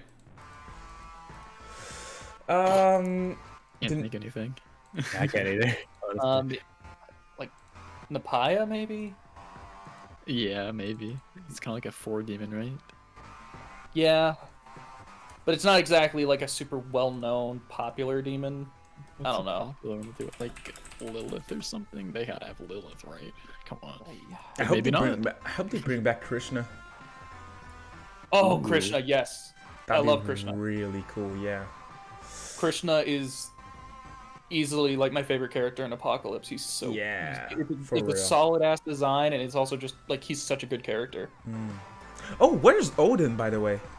He was not in that new trailer, and he was such a True. big focus in the first one. That was surprising to me, the lack of Odin in that trailer. Probably be I- somewhere else. I know a lot of people were speculating that the guy you fused with was him at first before we saw his face, but obviously that's not the case anymore. So Maybe he's they probably just... everywhere. Yeah. I don't know why. I have the feeling they might not bring back Jack Ripper. Like they... yeah, that's a it good seems one. like they keep forgetting about him, unfortunately. Yeah. So that makes Yeah. sense. No Jack Ripper. I don't know. Like I don't know if you guys saw, but there was some merch drop from on Fam Gamer, Atlus merch, and there was a set of keychains, Jack Bros keychains that they said. And there's Pyro Jack, there's Jack Frost, there's Raiho and Black Frost, and there's no Jack Ripper. No Jack Ripper. So That's that's Yeah. another sign, in my opinion. Yeah, I like his design, so I hope he makes it in, but I don't know. And he's not in the first trailer either, so we'll see. Interesting question, Void. Thank you for the question. Next question would be from Rio Akichi. The question is, do you think Dante or a Devil May Cry character might return as a guest character? Also, do you think Nahobino / the protagonist will appear as a guest character in other games similar to Joker? Well, I certainly hope Nahobino is not going to be in the next Sonic game. I hope he's in Smash. Oh, yeah, I hope he's in Smash. I wouldn't be surprised. I wouldn't be surprised if he's in Smash. I don't know if it'll happen, but I wouldn't be surprised It- either. Makes sense. it's lining up. The game it would line up around the time the final DLC character would come out would be just before, assumedly would be just before 5 comes out. It would also be it would be like a nice little bring it back around where it started with an Atlus character and ends with an Atlus character. And it would also line up with that one like comparison chart between the two fighters passes, where it's like the first character in each pass was like a somewhat accepted Nintendo character. The second one was a how the hell did this happen? The third one was like an expected character. The fourth one was a duo, or it was like an iconic RPG character. The fourth one was a duo, and then the fifth one for the first pass was where the fifth one is the fighting game is like fighting game characters. Yeah. And then the sixth, and then Byleth is the disappointment with a sword. And I feel like Nahobino would disappoint a lot of people. He would, yeah. But he would also have a sword. So, So that works. I think it would line up with that theory. It's an but it would interesting also way to back- put it. It would also line up with the little capstone of, hey, we're back at Atlus. Yeah, I'd love that. What about I'd be happy, DMC but I know though? a lot of people would be disappointed. Yeah, for real. I don't think people would complain if Dante got in. I don't really want Dante as the main focus again. Like if they really go again with the route of a guest character, I hope they give us Bayonetta and drop Dante. I don't think Well, I they would prefer- will at all. I'd prefer That wouldn't be a Bayonetta. guest character. Yeah, I don't think we'll get a guest character either. But if I had to choose between those two, I'd pick Bayonetta. Yeah, definitely. Oh, we have a $5 super chat from Alex Sullivan. Thank you for your support, bro. Really appreciate you. Question: do you think it's being dubbed? I personally think it's only sub. Also, March SMT4X when? If people really want it, it's not like a hard game to play, so I sort of focus on like more niche stuff. But if you really want it, sure. Be sure to comment on every video. I personally prefer your more niche stuff. Like, I don't have to go through the world of sloth because I watched your video, so that's a good thing. That's sort of the idea of the channel, but if enough people wanted it, maybe I'd do it. And what about the game being dubbed? 5. I sure hope it is. There's no way there's no way it won't be dubbed. I'm confident this game is gonna be dubbed, and it's probably gonna be like fully dubbed. I hope you're right. But why do you think that though? You seem confident. Because this is Atlus's next big game, and they have given full dubs to lesser games. Nocturne HD. Or like less important games. Nocturne HD had an English dub. Of course, 4 and 4 Apocalypse had a dub. The only reason I know that's just Atlus published, but still small game. The only reason why Strange Journey Redux didn't get a dub is because it was a 3DS game in the year 2017 or 2018 actually, and it was just very much like this was kind of just being sent out for the fans and no one else, so it was just a cost-saving thing. Same with PQ2 and Etrian Odyssey 5 or Nexus. I don't know. I don't pay attention to Etrian Odyssey. Mm-hmm. I think there's just more like I just think it's like way more likely for it to get a dub than for it to not get a dub. What about the worldwide release though? I think that's still perfectly possible, even with a worldwide release. Well, I sure hope you're right, because I don't know what's the deal here, but I feel like, you guys let me know if you disagree, but I feel like anytime that there's a dub on an Atlus project, or at least a modern Atlus project, it's always amazing. It's always a good dub. So yeah, I just hope they give us one again, and I know it's going to be fire, so. All right.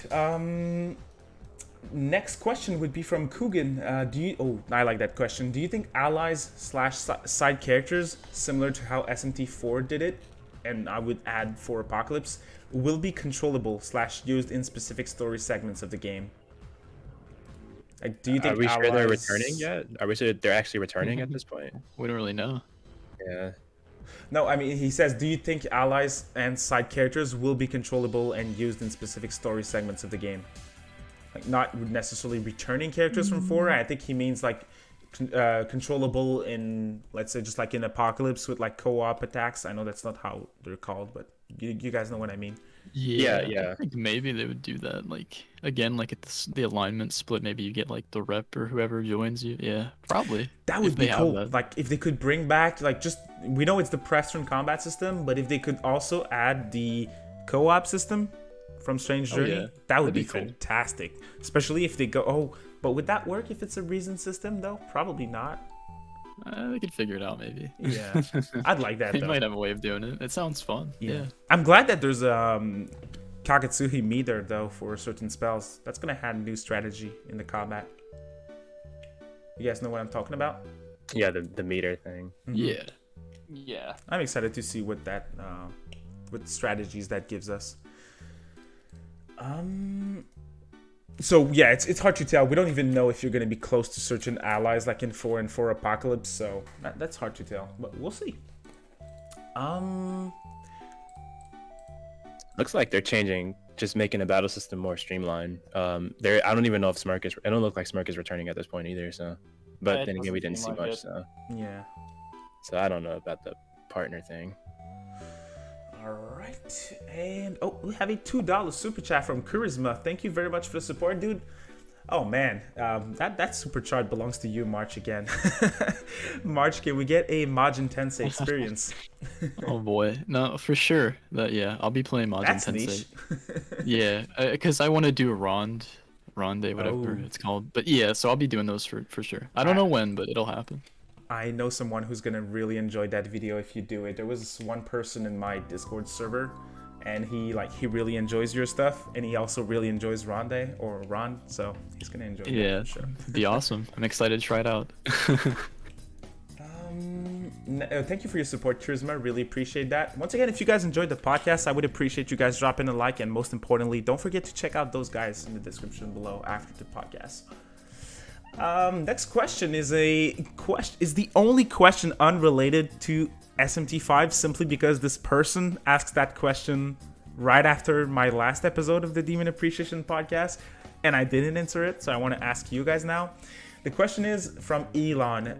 The question is, what non-Atlus RPGs are you looking forward to in 2021, 2022?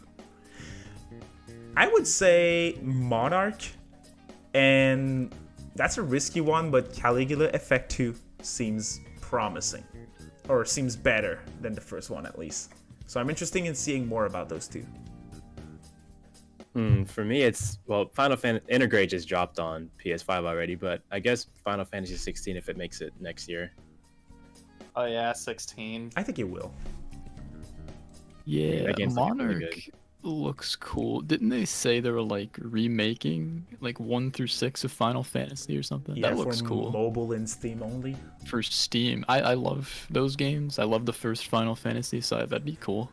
And then I think they're remaking Dragon Quest 3 or something. That's a good Oh my point. God. Dragon Look, Quest yeah. 3 HD, dude. Oh, I'm Phenomenal. so ashamed I didn't mention that. I should have That thought of looks that cool too. too. Yeah, that one looks amazing. Project Triangle Strategy looks amazing too. Yes. Hopefully they don't pull an Octopath Traveler and just keep the name but remove the project. Triangle Strategy is actually, like, if they keep that, Triangle Strategy would actually be the worst name I've ever heard. for a game. Probably. I Yeah, don't like it either. That name is awful. They have to change it. They cannot pull an Octopath Traveler. My biggest complaint about Octopath Traveler is the fact that like all the characters are like really interesting and fun, but they don't interact with one another. And it seems like Triangle Strategy is going to fix that. So I'm really looking forward to that. But Dragon Quest 3 is a very good pick too. What else is coming out in the near future, RPG wise? In the next like month and a half, or about month, we got Neo: The World Ends with You. Yeah, I'm that's a excited good for one. that. I still need to play the first one, but You can, from what I'm hearing, you can just watch the anime, because unless you have the original DS version, none of the versions, honestly, even the DS version, none of the versions are very like accessible for most people. So from what I'm hearing, you could probably just watch the anime and you'd be fine. I think that's what I'm gonna do, because I have Final Remix on Switch and it's just not fun to play on at least on the TV. I also, at the beginning of this year, because of Neo: World Ends with You, I went and I got Final Mix and back when it came out, and it was like, oh, I got through like the first week, and then I was like, I just fell off. And I finally went back and did it because I wanted to see the new content, because I knew it would tie into Neo, and it's totally not worth it at all. Oh my god. That new content is not worth it at all. So yeah, it might just be best to watch the anime. Yeah, I'm just gonna do that. But I That's also fair. haven't watched it, so I don't know how it is. Crazy pick. Last pick before we keep rolling. Fantasy, I think is gonna be 2022, so I'm looking forward to that. It's been so long, I could see that. Right? Yeah. And the game reached climax in development last December too, so we'll see. But I'd like it's wishful thinking. It's wishful thinking. I want to say one more thing about Dragon Quest before we move on. The main reason I'm really excited about just the remake or whatever, is because I think the art style is just absolutely perfect, and that's like my favorite part about Octopath. It's just that everything else about Octopath I didn't really like. I didn't like the characters, how they didn't interact. I didn't like the battle system either, but I love Dragon Quest 11, so that plus it being HD 2D or whatever, it's just perfect. For me. Yeah. It looks fantastic to me. 3's like a perfect game, honestly. So it'd be cool to see for sure. I've been saying this for a while, but I really, really hope that they do an HD 2D remake of Final Fantasy VI. Yes, Yeah. please. That Because- and Chrono Trigger. Those two games are next.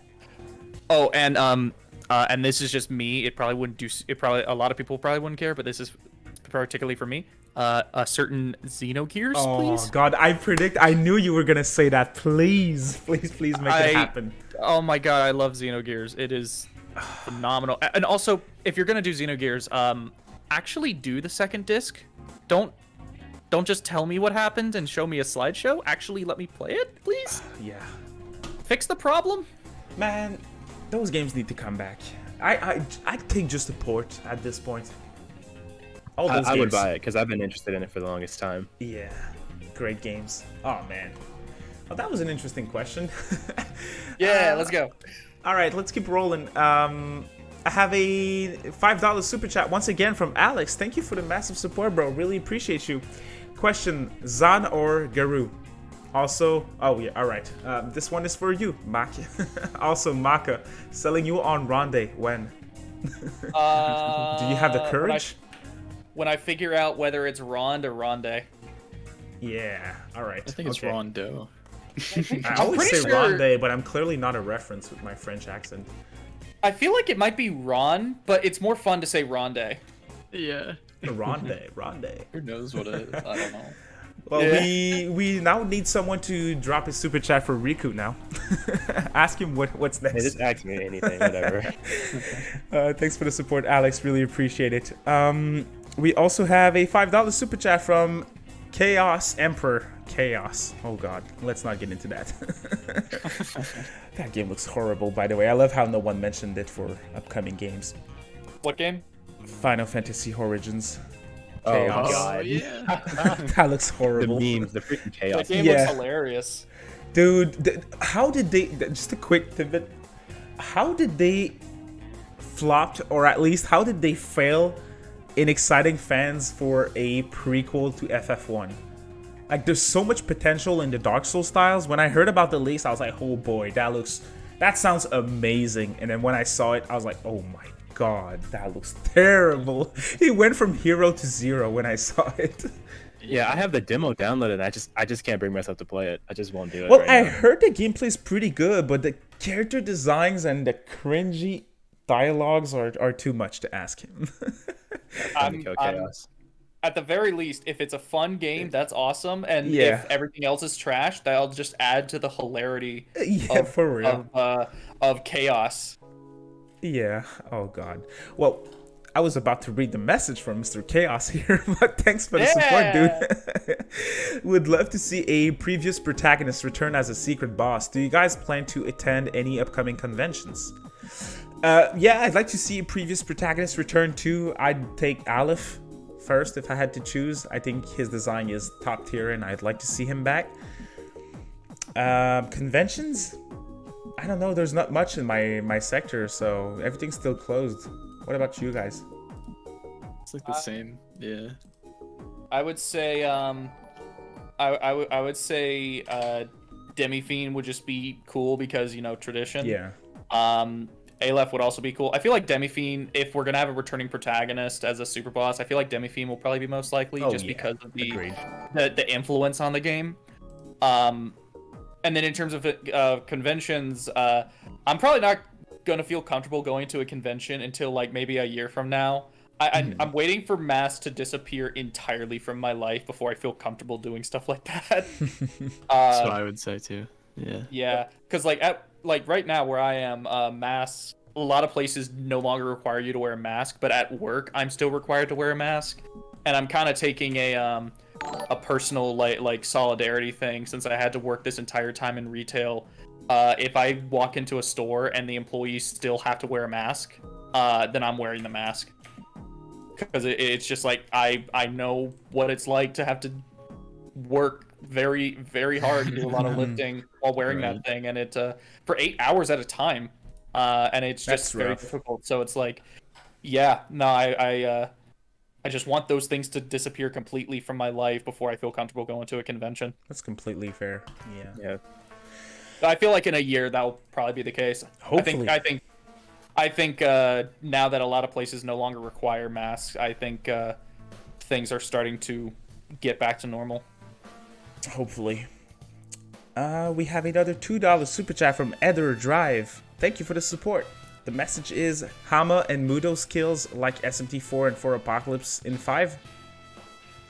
I don't know. I feel like we would have seen them by now. If you do it like that, I'd like it. I have no idea. Well, it seems like there's no smirk, so that it couldn't be 1-to-1 where it's it only does instant kill if you were smirking. But it would have to be like in Nocturne then. Maybe it ties in with the new Magasuhi meter. Oh, whatever gameplay that involves. I don't know. I mean, those skills, they feel, I don't know. I know they've not been there since day one, but they feel natural with demons and angels and stuff. They feel like they must be there. I don't know. Interesting. We'll see.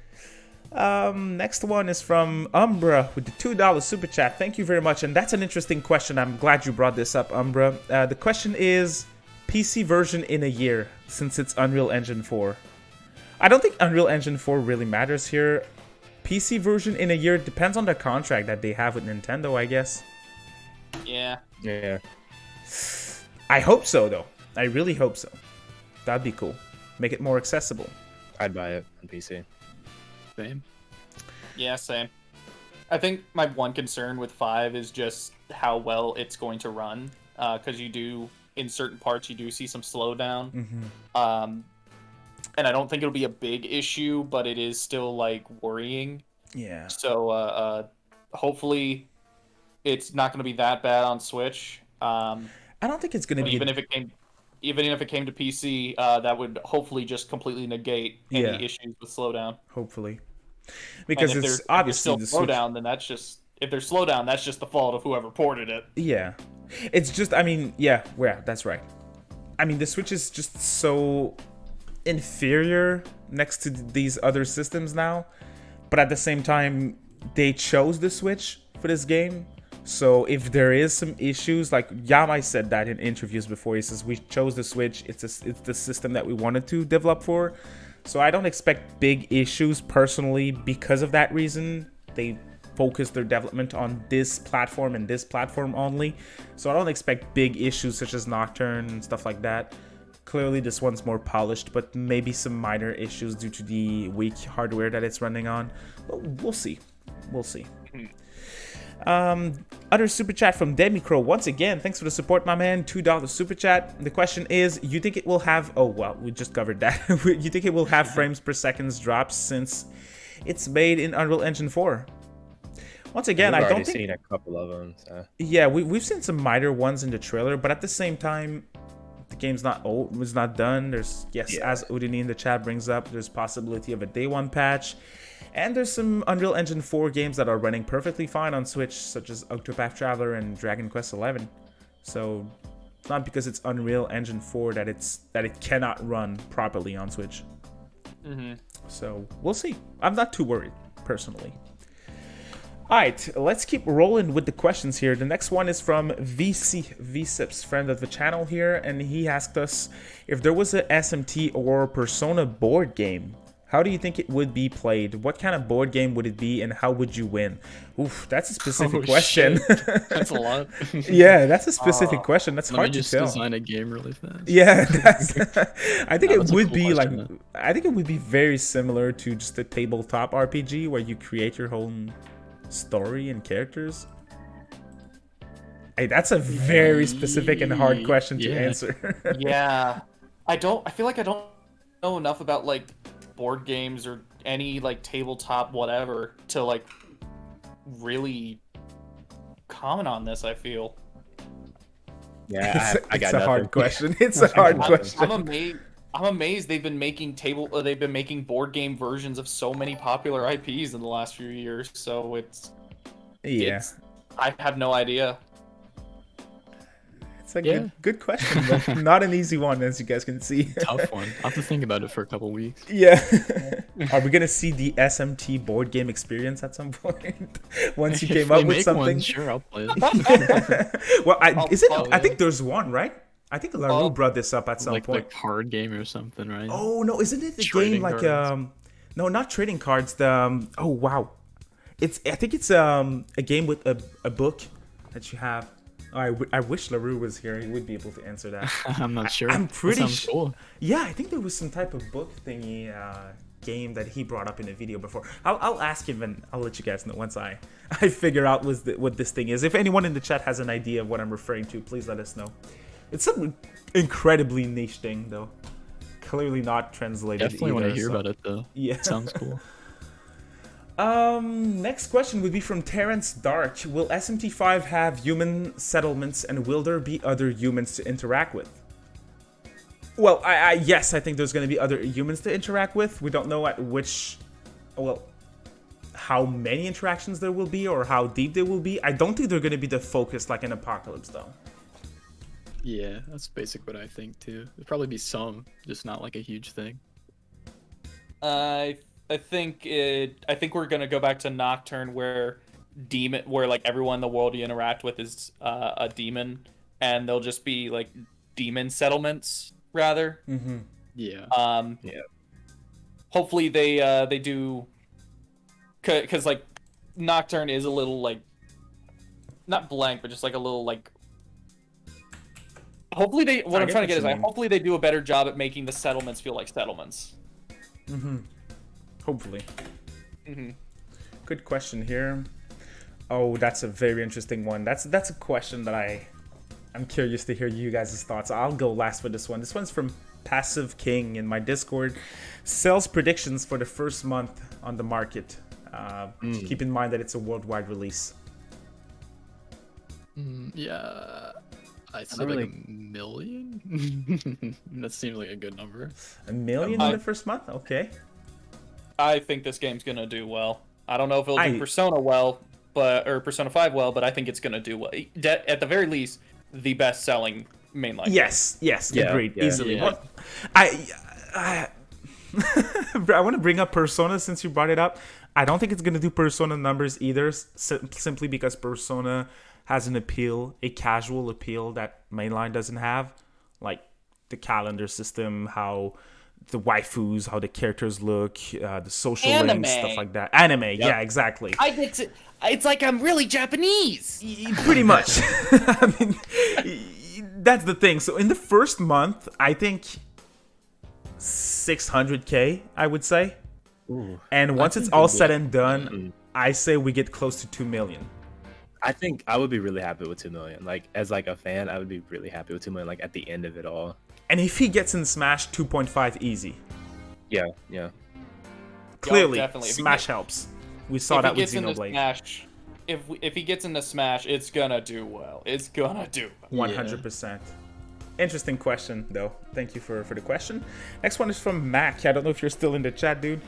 But the question is, will SMT V have mounts to travel around the world?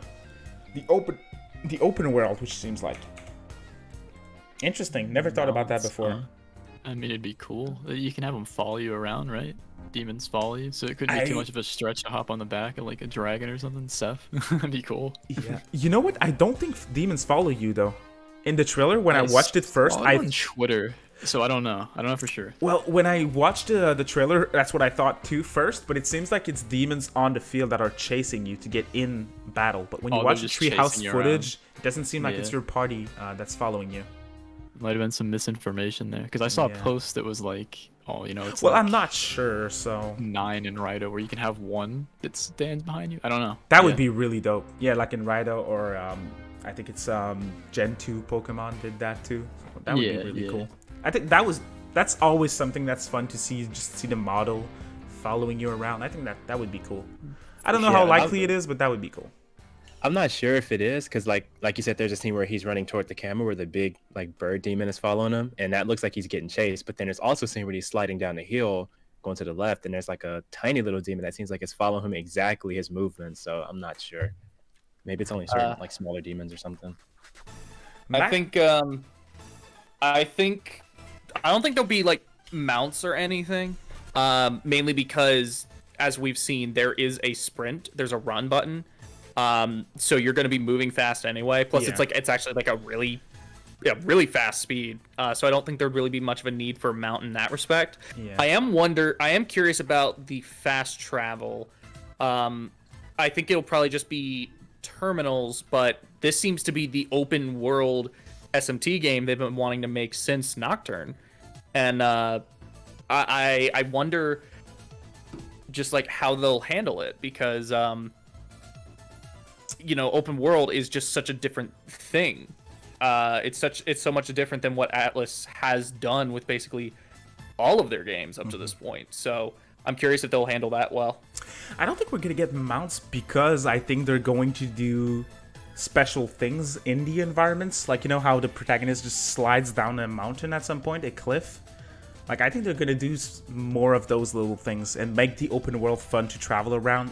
But I don't know about mounts though. Interesting question. By the way, I just want to bring it up. Mac, very sorry I missed one of your super chats before. I just noticed the super chat said Dragon's Dogma 2, please.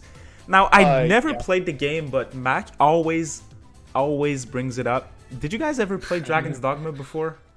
Yeah, I It's one played of my it back. favorite games, actually. Oh, really? It's an amazing game. I played it back on the 360. All right, I guess I'll have to play it at some point. It's just, it looks... All right, I'm going to hurt some feelings here, but I think generic, it looks... right? It looks generic. Yeah, It looks so really fun. boring. It's really fun. It looks, I've never played it. It looks like a ton of fun, but it's the main reason why I want to play it is two main things. One, just the fact that it's apparently just like a ton of fun.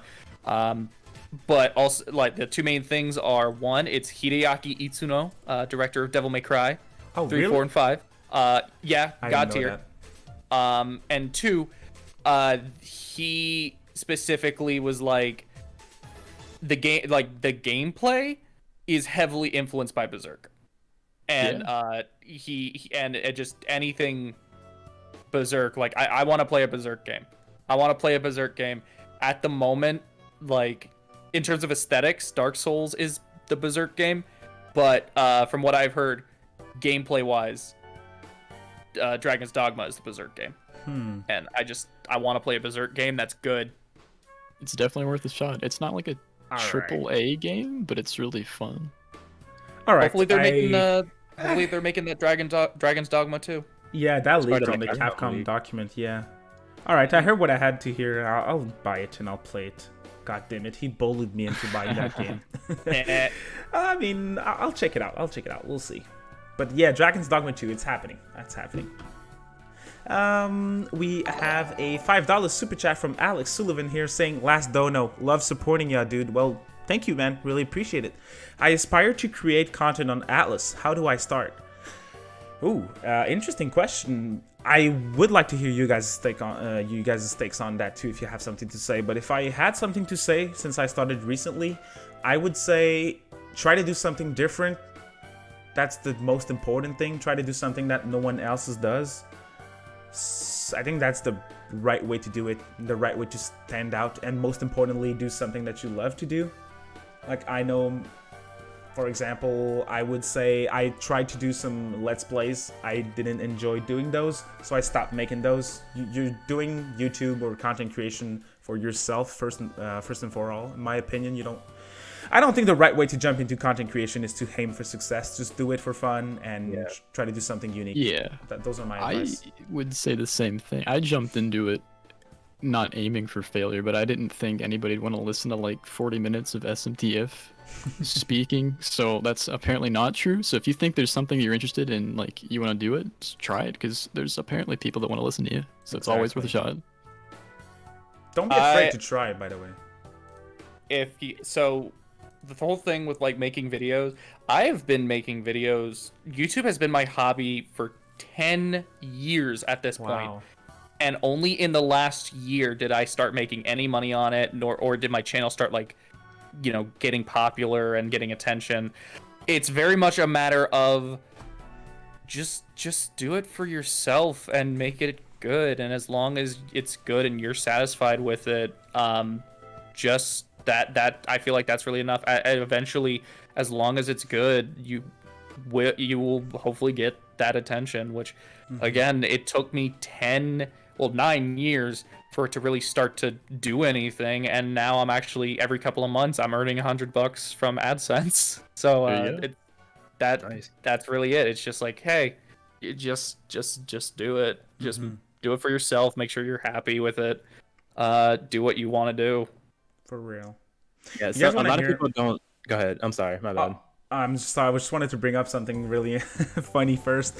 I remember the three of you how I found out about your content, and I'm gonna relate this what I'm about to describe with the question. Like, even if you try to go out of your little niche, sometimes it works. Like Macca, for example, I remember the first video that I found from you wasn't even an SMT video. It was selling you on Yakuza. Like that's Yes, the first video that I saw from you. So I've seen that one too, actually. Yeah. and I've been wanting to remake it, much like the what is and is an SMT video. yeah, well, see, and it's not necessarily what it's not your typical content. Like, yeah, you have that series selling you on, but it's Yakuza. That's not your main thing, and I still found you because of that. Now, that doesn't apply to you, March, because I found you because of the SMTF video that someone sent in my Discord at some point. But hey, and Rikku, you're not gonna like that, but I found you because of Joker in SMT V video. Oh my god, I actually hate that video. Now, like, I'm not gonna get rid of it, but I actually hate that video. Yeah, so unfortunately, I found you because of that. So I remember your comment. You were like, "Yeah, I wouldn't like this guy in ST5," but I was like, "Dang, bro." Oh man. Yeah. So what were you about to say? You were about to say something, I think, about the content creation. Yeah, I was gonna say like you should just get started on it because a lot of people like don't even get started on it. I think that's like the first step to it. Just find something that you like and just actually work on it and just get started, and then after that, just see where it takes you. Absolutely. Yeah. Real quick before we move on, Rikku, you want to know how I? Well, first I'll do Marsh just because it's much quicker. Marsh, you want to know how I found out about you? Is it if? No, it's everyone was like, "Yo, Marsh, he's great, he's hilarious," and I was like, "Yeah." You didn't know yet? Sure. What it was is I actually didn't. I hadn't seen your video. I just saw people talking about you, and eventually was like, "Oh, I guess he did like an SMTF video that people really liked." Cool. Yeah. So yeah, it's just like a very simple like, oh yeah, that's straightforward. And then David, I found out about you because you're very like you're just in a lot of places, and I just saw you, and eventually was just like, oh yeah, I just kind of got to know you that way. Mm-hmm. And then Rikku, I found out about you actually because of your Game Explained Nocturne videos. Oh wow. Okay. I literally didn't. I didn't know. I just tuned in because I was curious what Game Explained was gonna say, and then it was not one of the normal guys. And then I looked into you, and I was like, oh yeah, no, okay. So this is him. That's cool. So yeah, I Awesome. only found out about you like a month ago. Oh, dope. But yeah, I had a lot of fun reviewing that game. It was freaking awesome. I bet. Yeah. We have we have 4 questions left, so let's rush through those really quickly because I want to hear your thoughts. They're great questions. First one is from Alf. Do you think they're abandoning dungeons? We haven't seen anything in the trailers. No. I don't think so. I think they're still gonna Hopefully have not. some because the open world is probably just gonna be the overworld, like Did they Tokyo say- and 4. So Did they ask if they're abandoning dungeons? yeah. Yeah. Okay, yeah. I hope they. Speaking of that, I hope they bring back domains as like mini dungeons. Yes, I That'd be like those. I like those so much. I like those little dungeons, like in Breath of the Wild, the shrines. Yeah, Or that's the what I was- domains in 4. They're so cool to me, especially in an open-ended game. So yes, I hope they keep something similar to domains. That would be great. That's what I was comparing it to. Like, I just hope it's like everywhere around Tokyo. You can just, oh my god, that'd be so insane. Because Breath of the Wild is my favorite game like of all time. I'm a favorite like just my favorite game, single game of all time. So like seeing that in SMT5 would be just insane to me. So For real. Next question is from Mr. Person, and he asked us if we do get DLC, when are we going to hear about them? That's interesting. I hope there's no day 1 DLC except if it's Garbo, like XP boosters and costumes and stuff like that. But if it's story DLC, I hope that happens later down the line. Like, I'd say 5 months in or something like that. That's what I was gonna say, like 6 months. Yeah. I just don't want to Yeah. feel like they're cutting content of the game. Like, Breath of the Wild did it in a great way. The game released, and then like 3 or 4 months after, they said, hey, expansion pass, we have like that story DLC. Well, story. You guys know what I mean. It's like mission related, and you get to see the monk shrine and stuff like that. So I think they handled it in a great way. but we'll see. It's again really hard to predict, but good question here. Next though, from Discord, asked us thoughts on what we've seen of the fusion system. Well, we haven't seen much, but I do like Sophia's design, and I like how much of a Chad the protagonist looks playing piano. Yeah. Yeah, that is cool. I like the Sophia's scene. pretty neat. Yeah. It's gonna hurt. It's gonna hurt not having Mito be in the game. Since he's been in every numbered title. The only SMT game he hasn't been in, I don't know about 9, but the only mainline game he hasn't been in is Strange Journey, and it feels weird. That's right. But it's just like, yeah, I hope he's I'm open Maybe to Sophia. he's in though. We don't know. Maybe he's in another way, so that would be cool. Maybe. What if you confuse him? Oh my god, that'd be freaking weird. The one thing that I would like though, and that's kind of like, I don't have the word for what I mean here, but I would like if Sophia would say the same thing as me though when you enter, like, welcome to the Cathedral of Shadows where demons gather. Like, I want her to say that in another way, but the same words. I think that would be a cool reference. Yeah, I was gonna say that it's kind of sad to see Mito go because I really liked his design and Nocturne and just how he was like digital in SMT4. That was really cool. But Sophia looks pretty cool, so maybe that's like his granddaughter or something. Some connection. Yeah. Maybe it's his wife. Yeah, doesn't seem too likely, but before we get into the last question, I'll go over the final super chats that we have here. The first one is from 11. $5 super chat. Thank you for your support, 11. Really appreciate you. Hey y'all, thanks for cheering up my night. You four are really nice people, and I love to listen you talk about SMT and stuff like that. Well, thank you for tuning in. We appreciate it. Thank you, 11. Thanks. Other one is from Mac, $2 super chat. Thank you, my dude. Appreciate it. I love you all who said they played it. Talking about Dragon's Dogma here, of course. Yeah. Awesome game. Really appreciate it, though. All right.